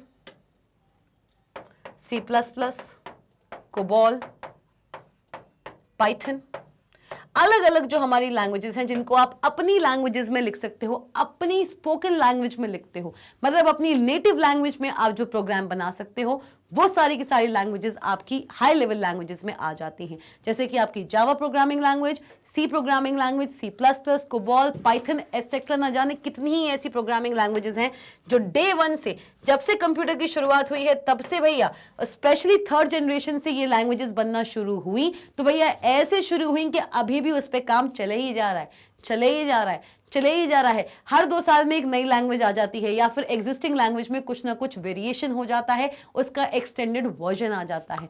पाइथन के ही कितने वर्जन आ चुके हैं। हम अभी करेंटली जिस पाइथन वर्जन पे बात करेंगे वो है आपका पाइथन 3.12। अब सोच लो, अब भी आया है मार्च 2023 में पाइथन 3.12। पाइथन 3.10.0 हमारा चल रहा था एक स्टेबल वर्जन, किसका किसका, पाइथन का। और भाई अभी मार्च 2023 में 3.12 वर्जन तक रिलीज हो गया। तो भैया या तो एक नई लैंग्वेज रिलीज हो जाती है, या एग्जिस्टिंग लैंग्वेज को और भी ज्यादा मॉडिफाई करके विथ मोर एडिशनल फीचर्स उसका एक नया सा वर्जन आपके सामने लेकर रख दिया जाता है। क्लियर हुआ। तो भाई हमारे पास था एक कंप्यूटर लैंग्वेज जिसको हमने 2 ब्रॉड कैटेगरीज में कैटेगराइज किया। पहला है लो लेवल लैंग्वेज एंड सेकंड है आपका हाई लेवल लैंग्वेज। लो लेवल लैंग्वेजेस वो लैंग्वेजेस होती हैं जो आपके मशीन डिपेंडेंट लैंग्वेज होती है। और मशीन डिपेंडेंसी का मतलब क्या हुआ भाई, क्या हुआ भाई, कि कंप्यूटर आर्किटेक्चर पे आपकी लो लेवल लैंग्वेज डिपेंड करती है। और जो बात मैंने आपको प्रॉमिस की है, क्या की है, कि ये चीज ना मैं आपको अलग तरीके से शॉर्ट के रूप में बिल्कुल समझाने वाली हूं। तो भाई इस चीज का वेट करना है, इसलिए अभी बता रही हूं। ये नहीं कि मैम का शॉर्ट है देखना नहीं है, बिल्कुल देख लेना, क्योंकि इस चीज को मैं वहां पे एक्सप्लेन करूंगी। तो जितने भी लोग इस वीडियो को विजिट कर रहे हैं, मेरे शॉर्ट का इंतजार करना, सारी चीजें वहां पे क्लियर हो जाएंगी। चलो आ जाओ। तो भाई these include ML plus assembly language, that is the machine language and assembly language. चलो आ जाओ भाई, आगे बढ़ते हैं। अब क्या है एक मशीन लैंग्वेज, हम सब जानते हैं क्या होता है एक मशीन लैंग्वेज, देख लेते हैं। Machine language uses ones and zeros, ये बात हम सब जानते हैं, टू राइट इंस्ट्रक्शंस। आप अगर एक मशीन लैंग्वेज में कोड करते हैं, आप कोई भी कोड एडिटर उठा लो, कोई भी कोड एडिटर उठा लो, मैं कह रही हूं आप कमांड प्रॉम्प्ट उठा लो। CMD होता है, काली कलर की विंडो होती है, अपने डेस्कटॉप में जाइए, सर्च बटन पे जाइए और कमांड प्रॉम्प्ट डालिए, एक ब्लैक कलर की विंडो खुल के आती है CMD, जिसको आप CMD भी लिखोगे तो खुल आती है। कमांड प्रॉम्प्ट होता है कि, या कमांड लाइन होता है, उसमें अगर आप जीरोस एंड वंस कॉम्बिनेशन में कोई भी इंस्ट्रक्शन देते हैं तो डायरेक्टली आप क्या करते हैं, डायरेक्टली आपका वो इंस्ट्रक्शन आपका कंप्यूटर हार्डवेयर समझता है।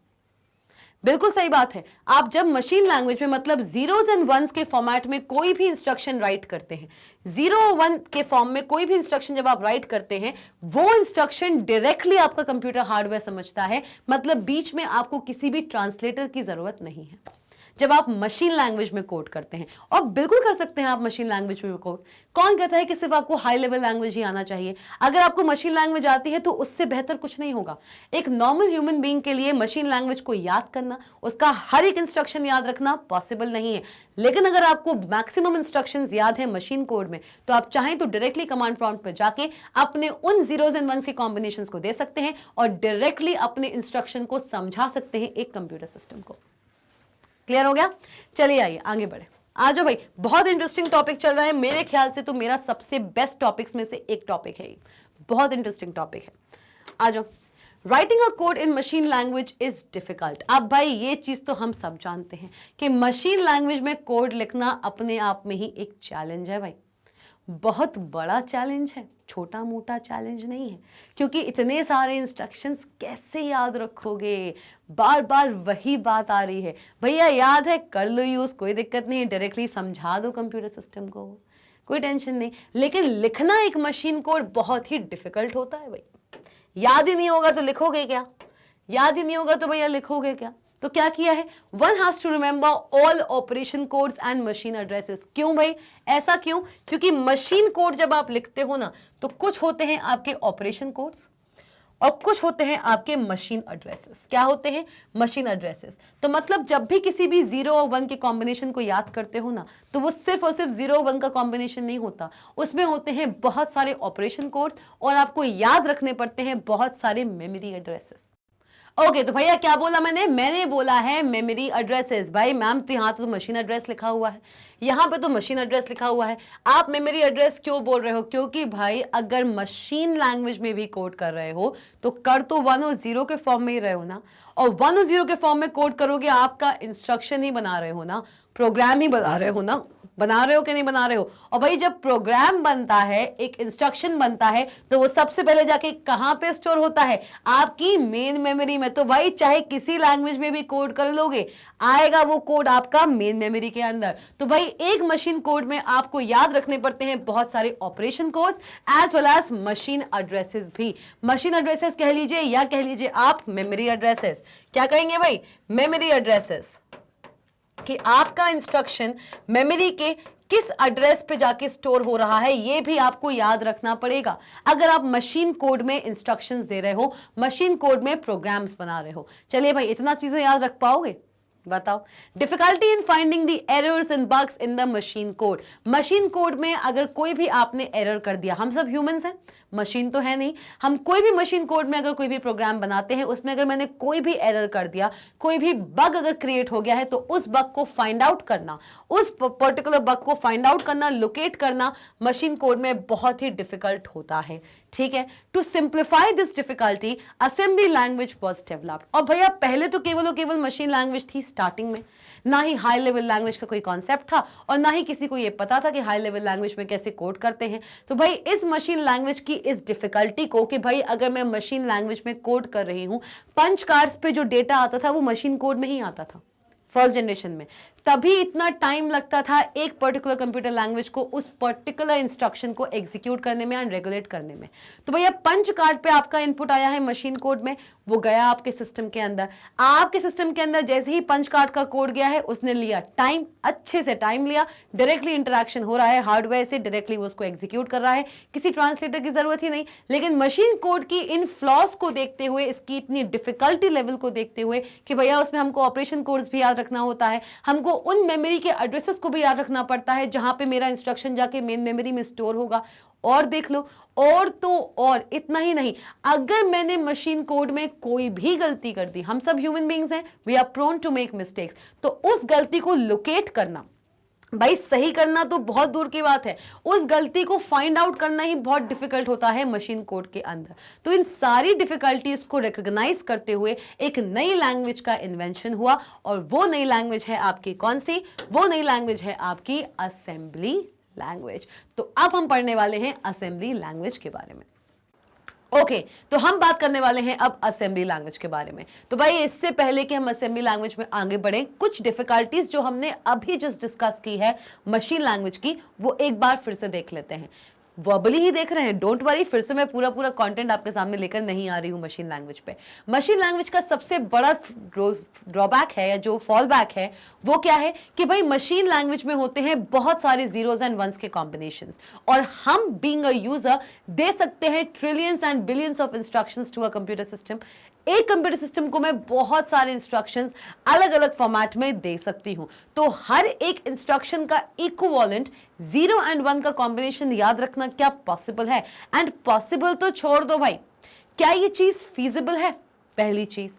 दूसरी चीज ये थी कि भाई अगर आप मशीन लैंग्वेज में कोड करते हो, तो while coding in a machine language finding the errors is difficult. जब भी मशीन लैंग्वेज में आप कोड करते हो, भैया हम सब ह्यूमन बीइंग्स हैं, तो ह्यूमन बीइंग्स हैं, we are prone to make mistakes. हम सब ह्यूमन बीइंग्स हैं, हमारी बिल्कुल आदत है, और हम ना चाहते हुए भी कभी कभार इंटेंशनली, कभी कभार अनइंटेंशनली बहुत सारी मिस्टेक्स, बहुत सारे एरर्स कर जाते हैं।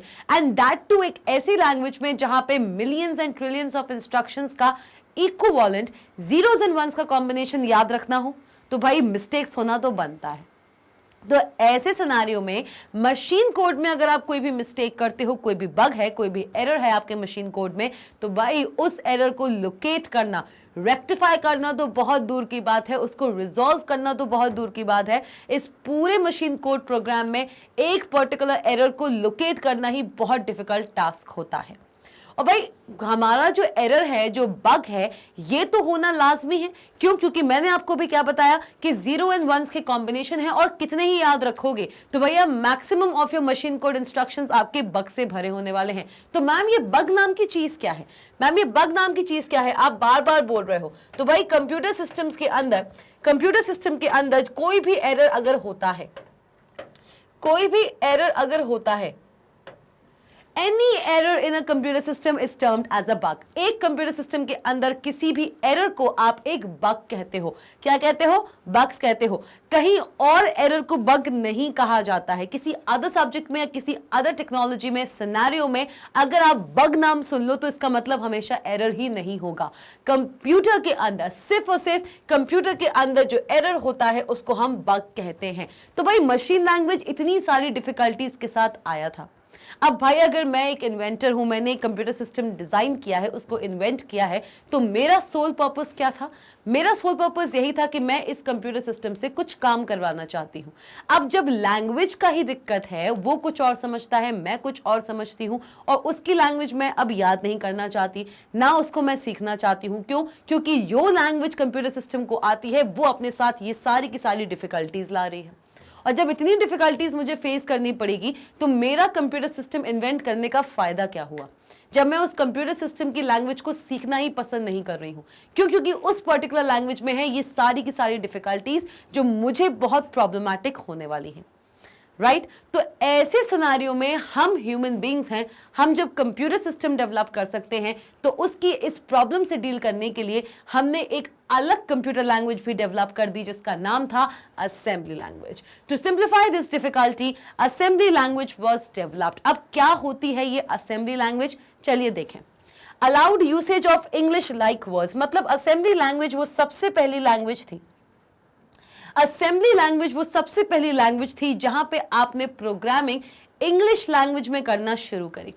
जी हाँ, मशीन लैंग्वेज के बाद सबसे पहली जो लैंग्वेज आई जहां पे यूजर ने अपनी लैंग्वेज को डालना शुरू किया, अपनी लैंग्वेज में इंस्ट्रक्शंस देना शुरू किया, तो वो थी आपकी असेंबली लैंग्वेज। और हमारी कौन सी लैंग्वेज थी जिसके हेल्प से हमने इंस्ट्रक्शंस देने शुरू किए? Those were the English like words. That is English language में हमने यहाँ पे इंस्ट्रक्शंस देना शुरू कर दिए थे। लेकिन मैम मशीन तो सिर्फ और सिर्फ मशीन कोड समझता है। जानती हूं मैं, मशीन सिर्फ और सिर्फ आज के टाइम पे भी मशीन कोड ही समझता है। वो आज भी हमारी लैंग्वेज नहीं समझ पाया। आज भी कंप्यूटर सिस्टम, चाहे वो किसी भी डिवाइस में एम्बेडेड हो, चाहे वो डेस्कटॉप हो, चाहे वो लैपटॉप हो, या हो आपके स्मार्टफोन्स, ये सारी की सारी आपकी कंप्यूटिंग डिवाइसेस हैं जो सिर्फ और सिर्फ एक ही लैंग्वेज समझती है, and that is the machine language. लेकिन हमने एक चिड़िया का नाम अभी यहाँ पे किया था, एक चिड़िया को हमने यहाँ पे बहुत अच्छे से डिस्कस किया था, जिसका नाम था क्या? जिसका नाम था ट्रांसलेटर। था कि नहीं था भाई? मैम चिड़िया है भाई, हम लोगों के लिए तो चिड़िया ही है ये। नई नई डिवाइसेस, अलग अलग डिवाइसेस जो हमारे काम को इजी करने के लिए हम क्रिएट करते आए हैं फ्रॉम टाइम टू टाइम, हमारे लिए बर्ड्स ही हैं। क्यों मैं हर एक चीज को चिड़िया क्यों बोलती हूँ? क्योंकि चिड़िया जो होती है ना, वो आसमान में हाई फ्लाई करती है, वो बहुत ऊंची ऊंची उड़ान भरती है। तो कंप्यूटर टेक्नोलॉजी भी एक चिड़िया ही है। जी हाँ, तो मेरे हिसाब से ये मेरा अप्रोच है। आई एम नॉट सेइंग कि अगर मैं उसको लाइक अ बर्ड ट्रीट कर रही हूँ तो आप भी करें। This is my personal approach. तो भाई हमने बात की थी किसके बारे में? हमने बात की थी ट्रांसलेटर्स के बारे में। तो क्या होते हैं ट्रांसलेटर्स? ट्रांसलेटर्स वो सॉफ्टवेयर होते हैं जिनकी हेल्प से मैं अपनी एक कंप्यूटर लैंग्वेज को किसी अदर कंप्यूटर लैंग्वेज में ट्रांसलेट कर पा रही थी। तो भाई जब मशीन कोड में इतनी दिक्कतें थी तो मैंने अपने ईज के लिए अगर एक न्यू लैंग्वेज का डेवलपमेंट कर लिया, मुझे पता है कि ट्रांसलेटर की मैं हेल्प ले सकती हूँ, तो मुझे वो लैंग्वेज डेवलप करने में कोई डिफिकल्टी नहीं होना चाहिए। और मैंने डेवलप किया असेंबली लैंग्वेज जो यूज करता है इंग्लिश लाइक वर्ड्स, छोटे छोटे निमोनिक्स। क्या भाई? निमोनिक्स। इंग्लिश लाइक वर्ड्स कह ले या कह ले आप इसको निमोनिक्स, एक ही बात है भाई लोग। भाई निमोनिक्स, इसको निमोनिक्स बोलते हैं। इसमें जो एम होता है वो साइलेंट होता है। क्या होता है? एम जो होता है वो साइलेंट होता है। इसका जो वर्ड होगा आपको ये हमेशा ऐसे मिलेगा, लेकिन आप इसको बोलोगे क्या, इसको प्रोनाउंस कैसे करोगे? इसमें जो एम होता है, इसमें जो एम होता है वो साइलेंट होता है, वो साइलेंट होता है, इसलिए हम इसको निमोनिक्स कहते हैं। इसका स्पेलिंग ये है लेकिन एम इसमें साइलेंट होता है, इसलिए हम इसको प्रोनाउंस निमोनिक्स करते हैं। तो भाई हमने असेंबली लैंग्वेज का डेवलपमेंट किया, उसका इन्वेंशन किया, और उस असेंबली लैंग्वेज के अंदर हमने यूज किए छोटे छोटे निमोनिक्स। निमोनिक्स क्या है? कुछ हमारे इंग्लिश लाइक वर्ड्स। क्या है निमोनिक्स भाई? क्या है? निमोनिक्स कहलाते हैं हमारे कुछ इंग्लिश लाइक वर्ड्स, जैसे कि भाई, जैसे कि लोड, एड। ठीक है, ये कुछ हमारे छोटे छोटे वर्ड्स थे। मिन, मैक्स, सम। तो भाई ये कुछ हमारे छोटे छोटे वर्ड्स थे, इंग्लिश के छोटे छोटे वर्ड्स थे जो कुछ ऑपरेशन परफॉर्म करने के लिए हम यूज कर रहे थे।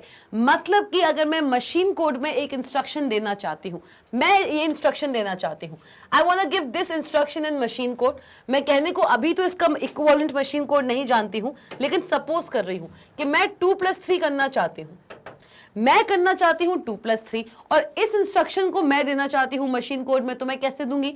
मैं 2 का इक्विवेलेंट एक कोड दूंगी, जी मैम, मैं प्लस का इक्विवेलेंट एक कोड दूंगी, और मैं 3 का इक्विवेलेंट एक कोड दूंगी। जैसे कि मैंने यहां पे लिख दिया 0010 0101, और मैंने इसको लिख दिया 0011।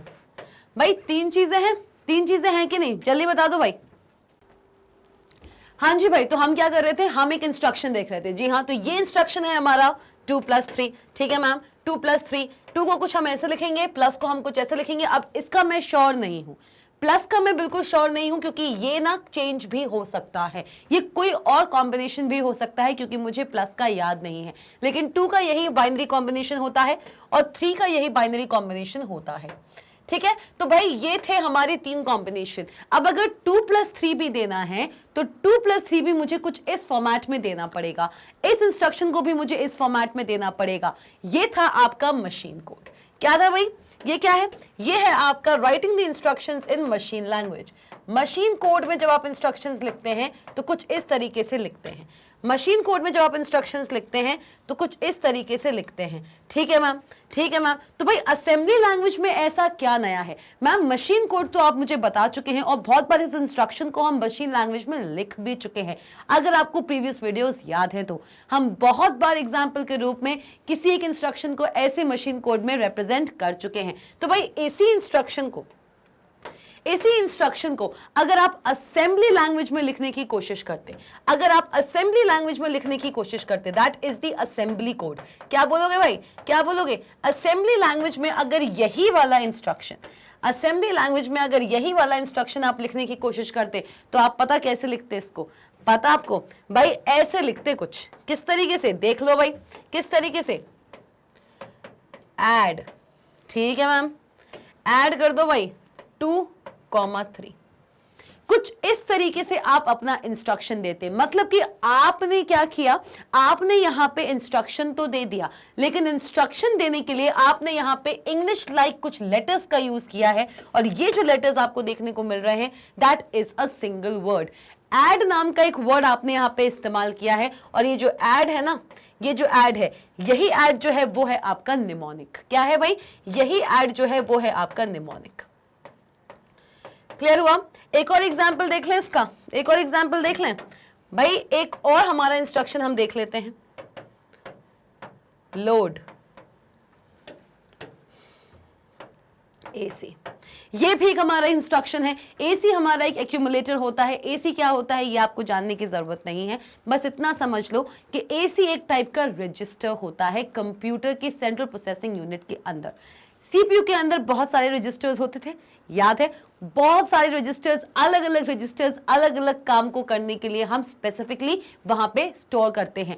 सीपीयू के अंदर भी जो रजिस्टर्स होते हैं ना, अगर एक्स रजिस्टर्स हैं, केवल एक ही रजिस्टर नहीं होता है सीपीयू में, सीपीयू में अगर एक्स रजिस्टर्स हैं तो हर एक एक्स रजिस्टर, हर रजिस्टर किसी एक स्पेसिफिक चीज को परफॉर्म करने के लिए ही वहां पे सीपीयू में रहता है, और वो सिर्फ और सिर्फ वही फंक्शनैलिटी परफॉर्म करता है। मतलब कि यूजर से या फिर मेन मेमोरी से आए हुए इनपुट को या इंस्ट्रक्शन को जब सीपीयू फेच करता है ना, तो फेच करने के बाद उसका जो डेटा है वो किसी रजिस्टर में स्टोर होगा। इंस्ट्रक्शन जो उसने फेच किया है साथ में, क्योंकि मेमोरी के अंदर यूजर का दिया हुआ कोई भी इंस्ट्रक्शन डेटा और इंस्ट्रक्शंस के फॉर्मेट में स्टोर होता है, सीपीयू से फेच करता है। फेच करके लाने के बाद जब तक वो एएलयू के पास नहीं जाएगा, उसको भी तो वो कहीं स्टोर करके रखना पड़ेगा, तो उसके पास होते हैं कुछ रजिस्टर्स, और हर रजिस्टर, सीपीयू के अंदर जितने भी रजिस्टर्स होते हैं, हर रजिस्टर की पहले से ही कुछ स्पेसिफिक फंक्शनैलिटी होती है। जैसे कि अगर मैं बात करूं एक्यूमुलेटर की, एक्यूमुलेटर भी एक सॉर्ट ऑफ रजिस्टर होता है, तो ये भी एक आपका असेंबली लैंग्वेज कोड है। क्या है? This is also an assembly code, ये भी एक असेंबली कोड है। इसको ज्यादा डिटेल में आपको समझने की जरूरत नहीं है कि लोड एसी क्यों लिखा हुआ है, ये कैसे वर्क करता है, क्योंकि हम यहाँ पे असेंबली प्रोग्रामिंग लैंग्वेज नहीं पढ़ रहे हैं। मैंने बस आपको दो एग्जांपल्स दिए हैं जो बताता है कि एक असेंबली लैंग्वेज में आप अपने इंस्ट्रक्शंस किस तरीके से लिखते हैं। ये जो ऐड दिख रहा है और ये जो लोड दिख रहा है, ये जो ऐड दिख रहा है और ये जो लोड दिख रहा है, दोनों ही भाई, दोनों ही क्या है, दोनों ही क्या है, दोनों ही आपके क्या कहलाते हैं? निमोनिक्स कहलाते हैं। और इन्हीं निमोनिक्स की हेल्प से अब आपका जो इंस्ट्रक्शन आप कुछ इस तरीके से दे रहे थे मशीन कोड में, अब आपका इंस्ट्रक्शन आप कुछ इस तरीके से दे सकते हो। Instead of writing the combinations of zeros and ones, you just have to remember the mnemonics कि आपको कौन सा ऑपरेशन परफॉर्म कराना है। हमारा ऑपरेशन क्या था? हमारा बेसिक इंस्ट्रक्शन तो यही था भाई, हमारा 2+3 ही था। उसको अगर मैं मशीन कोड में देती तो कुछ इस तरीके से आता, और अगर मैं उसको असेंबली कोड में दे रही हूं तो वो कुछ इस तरीके से आ रहा है। क्लियर हुआ भाई? क्लियर हुआ भाई? क्योंकि असेंबली लैंग्वेज में हम इस्तेमाल करते हैं इंग्लिश लाइक वर्ड्स के, जिनका नाम होता है निमोनिक्स। तो भैया इसको अच्छे से देख लें एक बार। Allowed usage of English like words, mnemonics and symbols. आप असेंबली लैंग्वेज कोड के अंदर निमोनिक्स का और बहुत सारी सिंबल्स का इस्तेमाल कर सकते हैं। यहाँ पे किन किन चीजों का इस्तेमाल हुआ है भाई? देख लो, नंबर्स का इस्तेमाल हुआ है, इनपुट डेटा का इस्तेमाल हुआ है, बहुत अच्छी बात है। 2 और 3 इनपुट डेटा है, ऐड हमारा निमोनिक है, और सिंबल का इस्तेमाल हुआ है भाई, कॉमा यूज हुआ है। क्या है ये क्या है? ये भाई सिंबल है भाई। क्या है ये आपका सिंबल है। दिस इज योर सिंबल, ये आपका सिंबल है भाई। क्लियर हो गया भाई लोग? क्लियर हो गया? तो ये है आपका निमोनिक और ये है आपका सिंबल। ये चीज क्लियर हुई है कि नहीं हुई है? जल्दी जाइए कमेंट सेक्शन में और मुझे बताइए, क्योंकि अब हम मशीन लैंग्वेज से उठ के असेंबली लैंग्वेज तक आ चुके हैं, और वो वक्त दूर नहीं जब मैं असेंबली लैंग्वेज से भी हट के आपके सामने हाई लेवल लैंग्वेज लेकर आने वाली हूं, अभी जस्ट अभी। तो भैया मशीन लैंग्वेज की क्या डिफिकल्टीज थी, मशीन लैंग्वेज में कोड किस तरीके से किया जाता है, और क्या होता है एक असेंबली लैंग्वेज, असेंबली लैंग्वेज के अंदर आप अपने उसी इंस्ट्रक्शन को किस तरीके से लिखते हैं। अगर ये चीज क्लियर हो गई है तब भी जाइए कमेंट सेक्शन में और बताइए मुझे। चलिए भाई आगे बढ़ने, फिर चलो आगे बढ़ते हैं। Machine code is computer specific. बिल्कुल सही बात है भाई। जो मशीन कोड होता है, जो मशीन कोड होता है वो पूरी तरीके से कंप्यूटर स्पेसिफिक होता है। कैसा होता है? कंप्यूटर स्पेसिफिक होता है। इसका मतलब क्या हुआ कि जो मशीन कोड होता है, मशीन कोड की अगर हम बात करते हैं, अगर हम मशीन कोड की बात करते हैं तो वो लार्जली डिपेंड करता है, मशीन कोड लार्जली डिपेंड करता है किस पे डिपेंड करता है? The machine code largely depends upon the computer. अगर कंप्यूटर स्पेसिफिक बोला है ना, तो मतलब है इसका कंप्यूटर आर्किटेक्चर। क्या मतलब है भाई इसका? इसका मतलब है कंप्यूटर आर्किटेक्चर। क्या मतलब है भाई? Computer architecture. कि भैया जिस कंप्यूटर में मशीन कोड किया जाएगा, एक कंप्यूटर का जो इंफ्रास्ट्रक्चर होता है वो अलग होता है। ठीक है, हर एक कंप्यूटर का जो इंफ्रास्ट्रक्चर होता है वो अलग अलग होता है। तो भाई कोई भी मशीन कोड अगर आप करते हो तो हर एक कंप्यूटर पे जो भी मशीन कोड आप करोगे वो लार्जली डिपेंड करेगा ऑन द कंप्यूटर आर्किटेक्चर। किसी भी कंप्यूटर सिस्टम में अगर आप मशीन कोड करते हैं, मतलब मशीन इंस्ट्रक्शंस देते हैं, मशीन प्रोग्रामिंग लैंग्वेज यूज करते हैं, तो वहां पे जो भी आप मशीन कोड करोगे वो लार्जली डिपेंड करेगा, this machine code will largely depend upon the architecture of the computer. Clear हो गया भाई? क्लियर हो गया भाई? चलिए ठीक है, तो आइए फिर, machine code is computer specific. A major drawback that is the code written for one type of CPU can not be used for another type of CPU. देखिए भाई, इसी पूरे सेशन में मैंने आपको एक बात बताई थी। मैंने आपको क्या बताया था? मैंने बोला था कि भाई इसको मैं शॉर्ट के रूप में निकाल दूंगी, लेकिन अब शॉर्ट के रूप में इसको निकालने की जरूरत नहीं है। क्यों? क्योंकि वही चीज आप सबके सामने लिखकर आ गई है। मैंने आपको बोला था कि भाई जो मशीन कोड होता है वो कंप्यूटर आर्किटेक्चर के डायरेक्टली प्रोपोर्शनल होता है। आपको एक बात पता है, आप कहोगे कि मैम अलग अलग कंप्यूटर्स हैं, अलग अलग डेस्कटॉप्स हैं, बहुत सारे डेस्कटॉप्स आपके सामने रखे हैं, सपोज करो 10 डेस्कटॉप्स रखे, लेकिन आप जानते हो कि भाई इन 10 के 10 जो डेस्कटॉप्स आपके सामने रखे हैं, हर डेस्कटॉप का जो इंटरनल कंप्यूटर आर्किटेक्चर होगा वो किसी ना किसी तरीके से एक दूसरे से अलग होगा। जी हाँ, तो आप कहेंगे कि मैम ऐसे कैसे हो सकता है? हर कंप्यूटर एक सीपीयू रखता है, बिल्कुल मान ली बात। हर कंप्यूटर में मेन मेमोरी होती है, ये भी मैंने बात मानी। मैम हर कंप्यूटर में एक इनपुट डिवाइस, एक आउटपुट डिवाइस होता ही होता है, और सेकेंडरी स्टोरेज को तो हमें भूलना ही नहीं चाहिए। मैंने आपकी सारी बात मानी।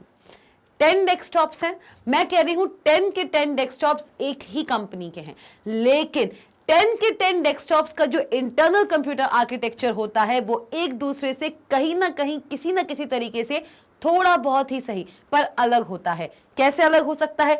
हो सकता है कि एक कंप्यूटर सिस्टम के अंदर जिस तरीके का मदरबोर्ड बना हो, जिस तरीके से कंपोनेंट्स प्लेस किए गए हों, दूसरे कंप्यूटर में कंपोनेंट्स वही हैं, लेकिन उनको प्लेस करने का जो तरीका था, जो टोपोलॉजी यूज की गई थी, वो चेंज कर दी। ये भी हो सकता है कि भाई दो सिस्टम्स में एक ही रैम यूज की गई हो, दूसरे सिस्टम में किसी अदर कंपनी की रैम यूज कर ली गई हो जो ज्यादा प्रोफिशिएंट हो। एक और चीज हो सकती है कि भाई एक कंप्यूटर सिस्टम के अंदर आपका जो सीपीयू बना हुआ है वो सीपीयू आपका ज्यादा कोर का है in comparison to the CPU of the other system. तो ऐसा हो सकता है। हर एक डेस्कटॉप का जो इंटरनल कंप्यूटर आर्किटेक्चर होता है वो हमेशा यूनिक होता है, हमेशा यूनिक होता है। इसलिए जो मशीन कोड हम लिखते हैं ना, किसी भी कंप्यूटर सिस्टम के अंदर अगर हम मशीन कोड लिख रहे हैं वो टोटली आपका कंप्यूटर स्पेसिफिक होता है। मतलब एक पर्टिकुलर सिस्टम के अंदर अगर ये मेरा सिस्टम है, अगर ये मेरा सिस्टम है, इसके अंदर जो मैंने मशीन कोड लिखा है, क्या मशीन कोड लिखा है? अगर मैंने इसके अंदर लिखा है MC1, क्या लिखा है भाई? MC1 नाम का हमने यहाँ पे एक मशीन कोड लिख दिया है, पूरा का पूरा मशीन लैंग्वेज में मैंने प्रोग्राम लिख दिया है और उस प्रोग्राम को मैंने यहाँ पे MC1 नाम दिया है। ये है मेरा सिस्टम नंबर 1, ठीक है, और ये है मेरा system number 2। This is my system number 2, ठीक है मैम, ये हमारा सिस्टम नंबर 2 है। तो भाई यहाँ पे जो मशीन कोड होगा ना वो होगा MC2। क्या होगा? यहाँ पे जो मशीन कोड मैं दूंगी, कोई भी इंस्ट्रक्शन या सेट ऑफ इंस्ट्रक्शंस मैं मशीन लैंग्वेज में देती हूँ, उसको मैंने नाम दिया है MC2। तो भाई यहाँ पे अगर मैं इसको डिडक्ट करूँ ना, तो भाई MC1 जो होगा, MC1 जो होगा और भाई जो MC2 होगा, MC1 जो होगा और भाई जो MC2 होगा, ये दोनों ही ना एक दूसरे के इक्वल नहीं होंगे। Both of them will not be equal to each other. MC1 will not be equal to the coding done in the MC2। और किस किस रिस्पेक्ट में हो सकते हैं? जरूरी नहीं है कि जो इंस्ट्रक्शंस मैंने MC1 में दिए हैं वो MC2 में भी दिए हुए हो, नहीं, अगर दिए हुए भी हैं तो उनका कुछ ना कुछ डेटा फ्लो आगे पीछे हो सकता है। और उससे भी ज्यादा ये जो MC1 है, ये MC2 के इक्वल तो होता नहीं है, लेकिन MC1 अगर आप कहो कि आप MC1 जो आपने कोड किया है S1 के अंदर, मतलब क्या कहना चाहती हूं मैं कि आप MC1 को सिस्टम 2 के अंदर S2 के अंदर आप MC1 को नहीं चला सकते। आप सिस्टम 2 के अंदर MC1 को रन नहीं कर पाओगे। You can not run the MC1 code यहाँ।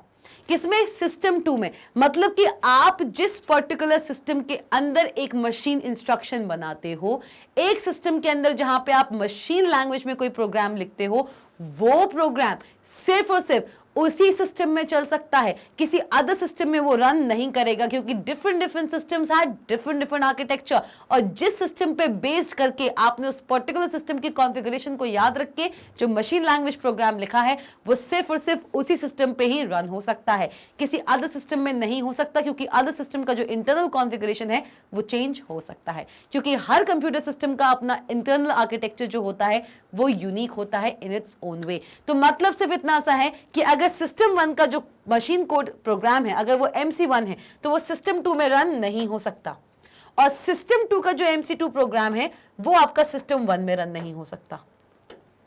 Is it clear now? Is it clear? मतलब कि अगर आप किसी भी पर्टिकुलर सिस्टम के अंदर कोई भी प्रोग्राम लिखते हैं मशीन लैंग्वेज में, वो सिर्फ और सिर्फ उसी कंप्यूटर में एग्जीक्यूट होगा, रन होगा, आउटपुट प्रोड्यूस करेगा।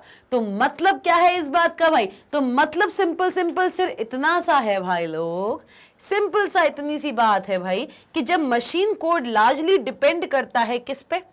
कंप्यूटर के आर्किटेक्चर पे, तो इतना समझ लीजिए कि जो मशीन कोड होता है, जो मशीन कोड होता है वो कैसा होता है भाई? कैसा होता है? That is platform dependent. क्या होता है भाई लोग?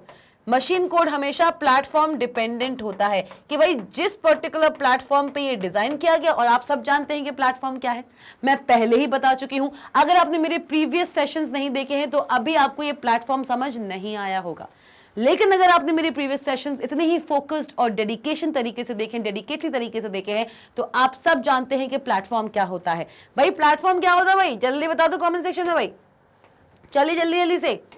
क्या होता है प्लेटफॉर्म? प्लेटफॉर्म होता है एक पर्टिकुलर हार्डवेयर और सॉफ्टवेयर का कॉम्बिनेशन। हार्डवेयर और सॉफ्टवेयर का कॉम्बिनेशन एक सिंगल प्लेटफॉर्म बनाते हैं भाई। एक सिंगल हार्डवेयर और एक सिंगल सॉफ्टवेयर का कॉम्बिनेशन नहीं, बहुत सारे सॉफ्टवेयर और एक सिंगल हार्डवेयर का कॉम्बिनेशन एक प्लेटफॉर्म बनाते हैं। तो एक मशीन कोड जब हम एक कंप्यूटर पर लिखते हैं वो सिर्फ और सिर्फ उसी कंप्यूटर पर ही रन हो सकता है, एग्जीक्यूट हो सकता है, किसी अदर कंप्यूटर पे नहीं। तो इस पूरे सिनेरियो को देखते हुए क्या हम ये नहीं कह सकते कि एक मशीन कोड हमेशा प्लेटफॉर्म डिपेंडेंट होता है? भाई जिस प्लेटफॉर्म पे, प्लेटफॉर्म का मतलब जिस कंप्यूटर सिस्टम पे, जिस हार्डवेयर और सॉफ्टवेयर की कॉन्फ़िगरेशन में वो मशीन कोड लिखा गया है, सिर्फ और सिर्फ उसी हार्डवेयर और सॉफ्टवेयर की कॉन्फ़िगरेशन में, मतलब उसी सिस्टम पे वो रन कर सकता है, किसी अदर सिस्टम पे नहीं, किसी अदर प्लेटफॉर्म पे नहीं। हेंस मशीन लैंग्वेज और the machine code is always platform dependent. देख लो, अ मेजर ड्रॉबैक, भैया ये बहुत बड़ा ड्रॉबैक है, बहुत बड़ा ड्रॉबैक है कि मतलब सपोज करो आज के टाइम पे जो हम इजीली एक सिस्टम में प्रोग्राम बना के उसे इजीली किसी अदर सिस्टम में रन करा सकते हैं। मैं अगर यहाँ पे पाइथन का प्रोग्राम बनाऊं ना, जो आप अपकमिंग चैप्टर्स में पढ़ने वाले हैं, एक बहुत ही प्री मैं आपको कुछ बातें बता रही हूँ जो आपका इंटरेस्ट जगा सकते हैं पाइथन प्रोग्रामिंग लैंग्वेज में। मैं अगर अभी पाइथन का कोई प्रोग्राम बनाऊं ना अपने कंप्यूटर के अंदर, चाहे मेरा कंप्यूटर विंडोज ऑपरेटिंग सिस्टम रखता हो, 32 बिट ऑपरेटिंग सिस्टम रखता हो, उसमें 8 GB की रैम हो और 1 TB की हार्ड डिस्क हो, मैं नहीं कहती कि उसमें SSD लगी हो, मैं अगर पाइथन का एक प्रोग्राम अपने इस प्लेटफॉर्म पे बनाती हूं जहां पे ये सारा कॉन्फ़िगरेशन है, वो प्रोग्राम मैं इजीली किसी अदर कंप्यूटर में आसानी से रन कर सकती हूं। लेकिन वहीं अगर मैं बात करूं मशीन कोड की, पाइथन कैसी है? पाइथन एक हाई लेवल प्रोग्रामिंग लैंग्वेज है। तो भाई हाई लेवल प्रोग्रामिंग लैंग्वेज का ये सबसे बड़ा एडवांटेज है, और तभी आज के टाइम पे मशीन कोड से ज्यादा आपका हाई लेवल प्रोग्रामिंग लैंग्वेज चलती है।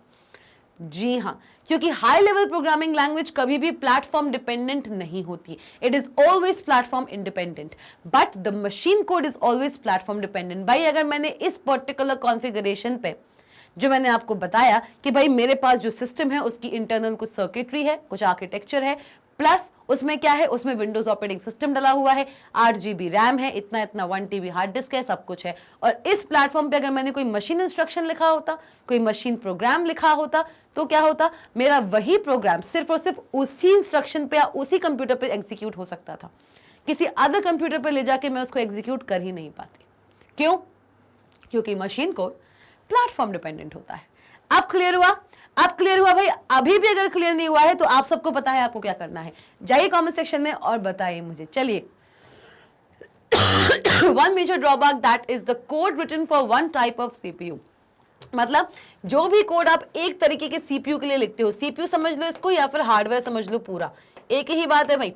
देख के कंफ्यूज मत होना, ये सिर्फ और सिर्फ इसलिए लिखा हुआ है कि वो आपको कंफ्यूज कर सके कि भैया एक टाइप का कोड एक टाइप का मशीन कोड जो आप एक सीपीयू के लिए लिखते हो, उसको आप it can not B use, उस पर्टिकुलर कोड को आप यूज नहीं कर सकते। किसके लिए भाई, किसके लिए? अनदर टाइप ऑफ सीपीयू के लिए। अनदर टाइप ऑफ सीपीयू के लिए आप सेम कोड यूटिलाइज नहीं कर सकते। क्लियर हो गया भाई? क्लियर हो गया भाई? बताइए जल्दी से, हो गया भाई कि नहीं हुआ? अगर नहीं हुआ है तो जल्दी से देखिए इस डायग्राम को और बताइए कि ये डायग्राम आपको क्लियर है या नहीं है, और हम इस चीज को आगे लेके अब आगे बढ़ते हैं। चलो भाई आ जाओ। ओके, हाई लेवल लैंग्वेजेस, तो भैया मशीन लैंग्वेज समझ ली, असेंबली लैंग्वेज समझ ली, तो अब बारी आ गई है हाई लेवल लैंग्वेजेस की, जिनके ऊपर हम आज भी वर्क कर रहे हैं। चलिए आइए, follows a set of rules. भाई कोई भी हाई लेवल लैंग्वेज हो, क्या क्या हो सकती है? क्या क्या हो सकती है भाई? पास्कल एक हमारी हाई लेवल लैंग्वेज है, कोबॉल एक हमारी हाई लेवल लैंग्वेज है, जी हाँ, फोर्ट्रान हमारी एक हाई लेवल लैंग्वेज है, सी हमारी एक हाई लेवल लैंग्वेज है, सी प्लस प्लस, जावा, पाइथन, पीएचपी, और ना जाने कितनी ही ऐसी हमारी हाई लेवल लैंग्वेजेस हैं। बहुत सारी हाई लेवल लैंग्वेजेस हैं, अलग अलग लैंग्वेजेस हैं जिसमें आप कोड कर सकते हो, एक्साइटिंग एप्लीकेशन सॉफ्टवेयर डिजाइन कर सकते हो। और ना ही सिर्फ एप्लीकेशन सॉफ्टवेयर, आप बहुत सारे सिस्टम सॉफ्टवेयर भी डिजाइन कर सकते हो using some specific high level programming language. चलिए आइए, कोई भी हाई लेवल प्रोग्रामिंग लैंग्वेज हो, इनमें से कोई भी हाई लेवल प्रोग्रामिंग लैंग्वेज हो, हर एक लैंग्वेज, चाहे वो जावा हो, चाहे पाइथन हो, चाहे सी प्लस प्लस हो, चाहे पीएचपी हो, हर एक लैंग्वेज क्या फॉलो करती है? हर एक लैंग्वेज फॉलो करेगी कुछ सेट ऑफ रूल्स। क्या फॉलो करेगी? ये फॉलो करेगी कुछ सेट ऑफ रूल्स, और वो रूल्स जो कि सिमिलर होते हैं हमारी नेचुरल लैंग्वेज से। नेचुरल लैंग्वेज कौन सी हुई हमारी? हिंदी, इंग्लिश, तमिल, मलयाली, अमेरिकन, है ना, और मैंडरिन। ये जो हमारी कुछ लैंग्वेजेस हैं जो अलग अलग रीजन्स में, अलग अलग कंट्रीज में हम बोलते हैं, वो कहलाती है हमारी नेचुरल लैंग्वेज। और इसी नेचुरल लैंग्वेज से इन्फ्लुएंस होकर हमने कुछ सेट ऑफ रूल्स बनाए हैं जो इन कंप्यूटर प्रोग्रामिंग लैंग्वेजेस को भी फॉलो करने पड़ते हैं।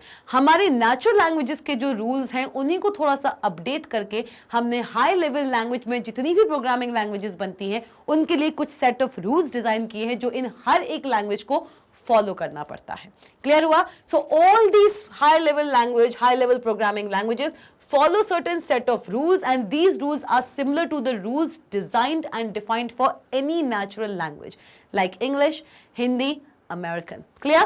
चलिए आइए, मशीन इंडिपेंडेंट। देखो भाई, सबसे पहले तो आ गया बहुत ही इंपॉर्टेंट बात, जो मैंने अभी आपको एग्जाम्पल दिया, किसका दिया था? पाइथन का एग्जाम्पल दिया था कि मैं अपने सिस्टम पे पाइथन का प्रोग्राम लिखूं और वो मैं कहीं भी कभी भी किसी अदर सिस्टम में आसानी से एग्जीक्यूट करा सकती हूं, रन करा सकती हूं, बोला मैंने। तो इसका मतलब क्या हुआ कि हमारे पाइथन में लिखा हुआ कोई भी प्रोग्राम मशीन इंडिपेंडेंट है, प्लेटफॉर्म इंडिपेंडेंट है। चाहे मशीन इंडिपेंडेंट बोल लो या प्लेटफॉर्म इंडिपेंडेंट बोल लो, बात एक ही है भैया। तो मतलब हाई लेवल प्रोग्रामिंग लैंग्वेजेस में जितनी भी प्रोग्रामिंग लैंग्वेजेस आती हैं वो सब की सब आपकी मशीन इंडिपेंडेंट होती हैं। कैसी होती है भाई? मशीन इंडिपेंडेंट होती हैं और ज्यादा सरल होती हैं लिखने में। भाई डेवलपमेंट ही हमने इनका इसीलिए किया है ताकि हमारे लिए इजी हो इंस्ट्रक्शंस देना। इस पूरी की पूरी कथा के पीछे का एक सार पता आपको क्या है? कि हमें बहुत डिफिकल्टी हो रही थी कंप्यूटर में मशीन लैंग्वेज की हेल्प से इंस्ट्रक्शंस देने में। उस चीज को इजी करने के लिए हम ये सारी के सारे जतन करे जा रहे हैं। असेंबली लैंग्वेज किया, असेंबली लैंग्वेज करते करते हमें लगा कि कुछ और भी बेटर हो सकता है, तो हम हाई लेवल प्रोग्रामिंग लैंग्वेजेस में आ गए, जहां पे हम सिर्फ और सिर्फ निमोनिक्स पे अब रेस्ट्रेंट नहीं है। हमारा रिस्ट्रेंशन वहां पे नहीं रह गया, हम वहीं तक सिर्फ और सिर्फ रेस्ट्रिक्टेड नहीं है, सीमित नहीं रह गए, हम असेंबली लैंग्वेज से भी ऊपर आए हैं। क्यों? क्योंकि असेंबली लैंग्वेज जब डेवलप हुई थी ना, तो बहुत से ऐसे काम थे जो होना पॉसिबल हो गए थे। मशीन कोड इंस्ट्रक्शन याद रखना इतना आसान नहीं था, लेकिन असेंबली लैंग्वेज के इन्वेंशन से हम बहुत ही अच्छे अच्छे इनपुट्स, बहुत ही अच्छे अच्छे इंस्ट्रक्शंस और बहुत ही हैवी प्रॉब्लम्स को सॉल्व करना शुरू कर दिए थे। लेकिन कुछ ऐसी भी प्रॉब्लम्स आई थी जिनको असेंबली लैंग्वेज भी सॉल्व नहीं कर पा रहा था। जैसे जैसे टाइम बढ़ता गया, प्रॉब्लम्स की जो कॉम्प्लेक्सिटी थी वो बढ़ती गई, प्रॉब्लम्स जो थी वो और भी ज्यादा कॉम्प्लेक्स होती गई, और इन हाई कॉम्प्लेक्स प्रॉब्लम्स को सॉल्व करने के लिए assembly language was not enough. तभी हाई लेवल लैंग्वेजेस का डेवलपमेंट किया गया, जो और भी ज्यादा इजी होती हैं असेंबली लैंग्वेज के कंपैरिजन। असेंबली लैंग्वेज में जहां पे हम किसका यूज करते हैं, किसका इस्तेमाल करते हैं, निमोनिक्स एंड कुछ सिंबल्स का। यहां पे हाई लेवल प्रोग्रामिंग लैंग्वेजेस में हम निमोनिक्स का तो इस्तेमाल नहीं करते, पर इस्तेमाल करते हैं हमारी नेचुरल लैंग्वेजेस के कुछ रूल्स का। और उन रूल्स को याद रखते हुए, उन रूल्स को फॉलो करते हुए हमने हमारी नेटिव लैंग्वेजेस में जितना हो सके उतना ईजी तरीके से इंस्ट्रक्शन कोड बनाना शुरू किया, जहां पे बहुत सारे सिंबल्स तो यूज होते ही होते हैं, प्लस यहाँ पे अलग अलग हमारे फॉर्मेट्स हैं, जैसे कि आपका कंडीशनल्स, लूपिंग्स, इटरेशन, लिस्ट, टपल्स, ये सब पढ़ोगे। डोंट वरी, सब पढ़ने वाले हो इस एंटायर सेशन में, डोंट यू वरी, बिल्कुल चिंता की बात नहीं करनी भाई। आ जाओ, चलो। हाई लेवल लैंग्वेज जो होती है वो और भी ज्यादा सिंपल होती है in comparison to machine language and assembly language. Instructions written in English like sentences. Maximum आप हाई लेवल लैंग्वेजेस में जितने भी इंस्ट्रक्शंस लिखोगे, हाई लेवल लैंग्वेज में आप जितने भी इंस्ट्रक्शन लिखोगे, चाहे इनमें से कोई भी प्रोग्रामिंग लैंग्वेज हो, वो सारे के सारे instructions maximum of the time आप इंग्लिश में लिखोगे। किस में लिखोगे? इंग्लिश में लिखोगे। However the computer does not directly understand these languages. ये बात तो बिल्कुल सच है कि भाई हमने अपनी सुविधा के लिए हाई लेवल प्रोग्रामिंग लैंग्वेज बना ली, हमने अपनी सुविधा के लिए असेंबली लैंग्वेज बना ली, लेकिन कंप्यूटर तो वहीं का वहीं रहा ना। कंप्यूटर तो आप कुछ भी कर लो तब भी नहीं समझेगा आपकी लैंग्वेज को, तो भैया ट्रांसलेटर तो है। Hence, translators are needed to translate HLL codes, मतलब हाई लेवल लैंग्वेज में लिखे हुए कोड को मशीन लैंग्वेज कोड में कन्वर्ट करने के लिए, ट्रांसलेट करने के लिए। अगर मैं मशीन लैंग्वेज में कोई भी प्रोग्राम बनाती हूं in any of the given programming languages, तो उस प्रोग्राम को मशीन कोड में कन्वर्ट करने के लिए मुझे एक ट्रांसलेटर की जरूरत पड़नी ही पड़नी है। क्लियर हुआ? चलिए एग्जाम्पल देख लीजिए। C++, जावा, पाइथन एटसेट्रा, ये सारी की सारी हमारी हाई लेवल प्रोग्रामिंग लैंग्वेजेस हैं। हाँ जी, तो भाई क्लियर हो चुका है कि नहीं हो चुका है, ये बता दो जल्दी से कमेंट सेक्शन में। मैम बार बार पूछते हो आप क्लियर हुआ कि नहीं हुआ, क्योंकि पूछना बहुत जरूरी है। मेरे लिए सबसे ज्यादा इंपॉर्टेंट ये है कि आपको कॉन्सेप्ट्स क्लियर होने चाहिए। अगर नहीं हुआ है क्लियर, बार बार मैं आपको इंसाइट करती हूं, आपसे अर्ज करती हूं कि जाइए कमेंट सेक्शन में और अपने डाउट्स वहां पे पोस्ट कीजिए, क्योंकि आप सब जानते हैं कि मैं पर्सनली आपका डाउट वहां पर एंटरटेन करती हूं और आपको रिस्पॉन्ड भी करती हूं। क्योंकि आप अगर मैंगेट ब्रेन्स पे आए हैं, अगर आप मैंगेट ब्रेन्स पे आए हैं और अगर मेरी क्लास को आप अटेंड कर रहे हैं, तो ये मेरी सोल रिस्पॉन्सिबिलिटी बनती है कि एक भी शब्द आपसे अननोटिस्ड नहीं जाना चाहिए। क्योंकि अगर मैंगेट ब्रेन्स पर आप आए हो तो एक विश्वास के साथ आए हो भाई, एक विश्वास के साथ आए हो कि भाई हम मैंगेट ब्रेन्स पे आए हुए हैं, हमको जो जो चीजें पढ़नी है यहां से समझ में आना ही आना है। हमको हमारे बोर्ड एग्जाम्स या नॉर्मल एग्जाम्स में मैंगेट ब्रेन्स ही है जो आगे तक लेकर जाएगा। तो ये बात हम सब समझते हैं। तो इस चीज को ध्यान में रखते हुए मैं तभी बार बार बोलती हूं कि बिल्कुल हेजिटेट नहीं करना है, अपना कमेंट सेक्शन में जरूर डाल देना है। ये मत सोचो, ये बिल्कुल मत सोचना कि कौन क्या सोचता है आपके बारे में। कोई दिक्कत नहीं है, अगर आपको कोई भी डाउट है बिल्कुल जाइए कमेंट सेक्शन में बताइए, क्योंकि आपके डाउट्स को मैं सॉल्व करूंगी, कोई और सॉल्व नहीं करेगा। क्लियर? चलो भाई, तो भाई आज हमने क्या क्या पढ़ लिया भाई? आज क्या क्या पढ़ लिया है भाई? आज हमने पढ़ा है किसके बारे में? आज हमने पढ़ा है प्रोग्रामिंग टूल्स के बारे में। जी हाँ, प्रोग्रामिंग टूल्स जहां पे हमने डिस्कस किया machine level language, assembly language and high level language के बारे में। हमारा अपकमिंग सेशन जो होगा वो इसी पर्टिकुलर प्रोग्रामिंग टूल का पार्ट 2 होने वाला है भाई। जी हाँ, प्रोग्रामिंग टूल्स अभी खत्म नहीं हुआ है, क्योंकि अभी ट्रांसलेटर्स बाकी हैं। जी, अभी लैंग्वेजेस के बारे में तो पढ़ लिया, मशीन लैंग्वेज क्या है, असेंबली लैंग्वेज क्या है, भाई हाई लेवल लैंग्वेज क्या है, लेकिन इन सारी लैंग्वेजेस के बीच में जो फेरबदल होता है, कन्वर्जन होता है, ट्रांसलेशन होता है, उसको भी तो पढ़ना है। तो हमारा नेक्स्ट सेशन होने वाला है प्रोग्रामिंग टूल्स पार्ट 2, जहां पे हम डिस्कस करेंगे ट्रांसलेटर्स के बारे में। तो भाई इसी के साथ साथ इतना और देख जाओ कि आपका अपना mangetbrains.com लेकर आया है आप सबके लिए बहुत सारे एक्साइटिंग टॉप कोर्सेज। देखिए भैया इन टॉप कोर्सेज को, CBSE English medium, spoken English, CUET, NTSC, olympiad, CBSE Hindi medium भी है भाई। मैं इस पे ज्यादा एम्फेसिस क्यों करती हूँ? क्योंकि मुझे नहीं लगता कि हिंदी मीडियम में कोई भी सीबीएसई बोर्ड लेता होगा। हम आपको दे रहे हैं, तो यहाँ वहां भटकना अब बंद कर दो।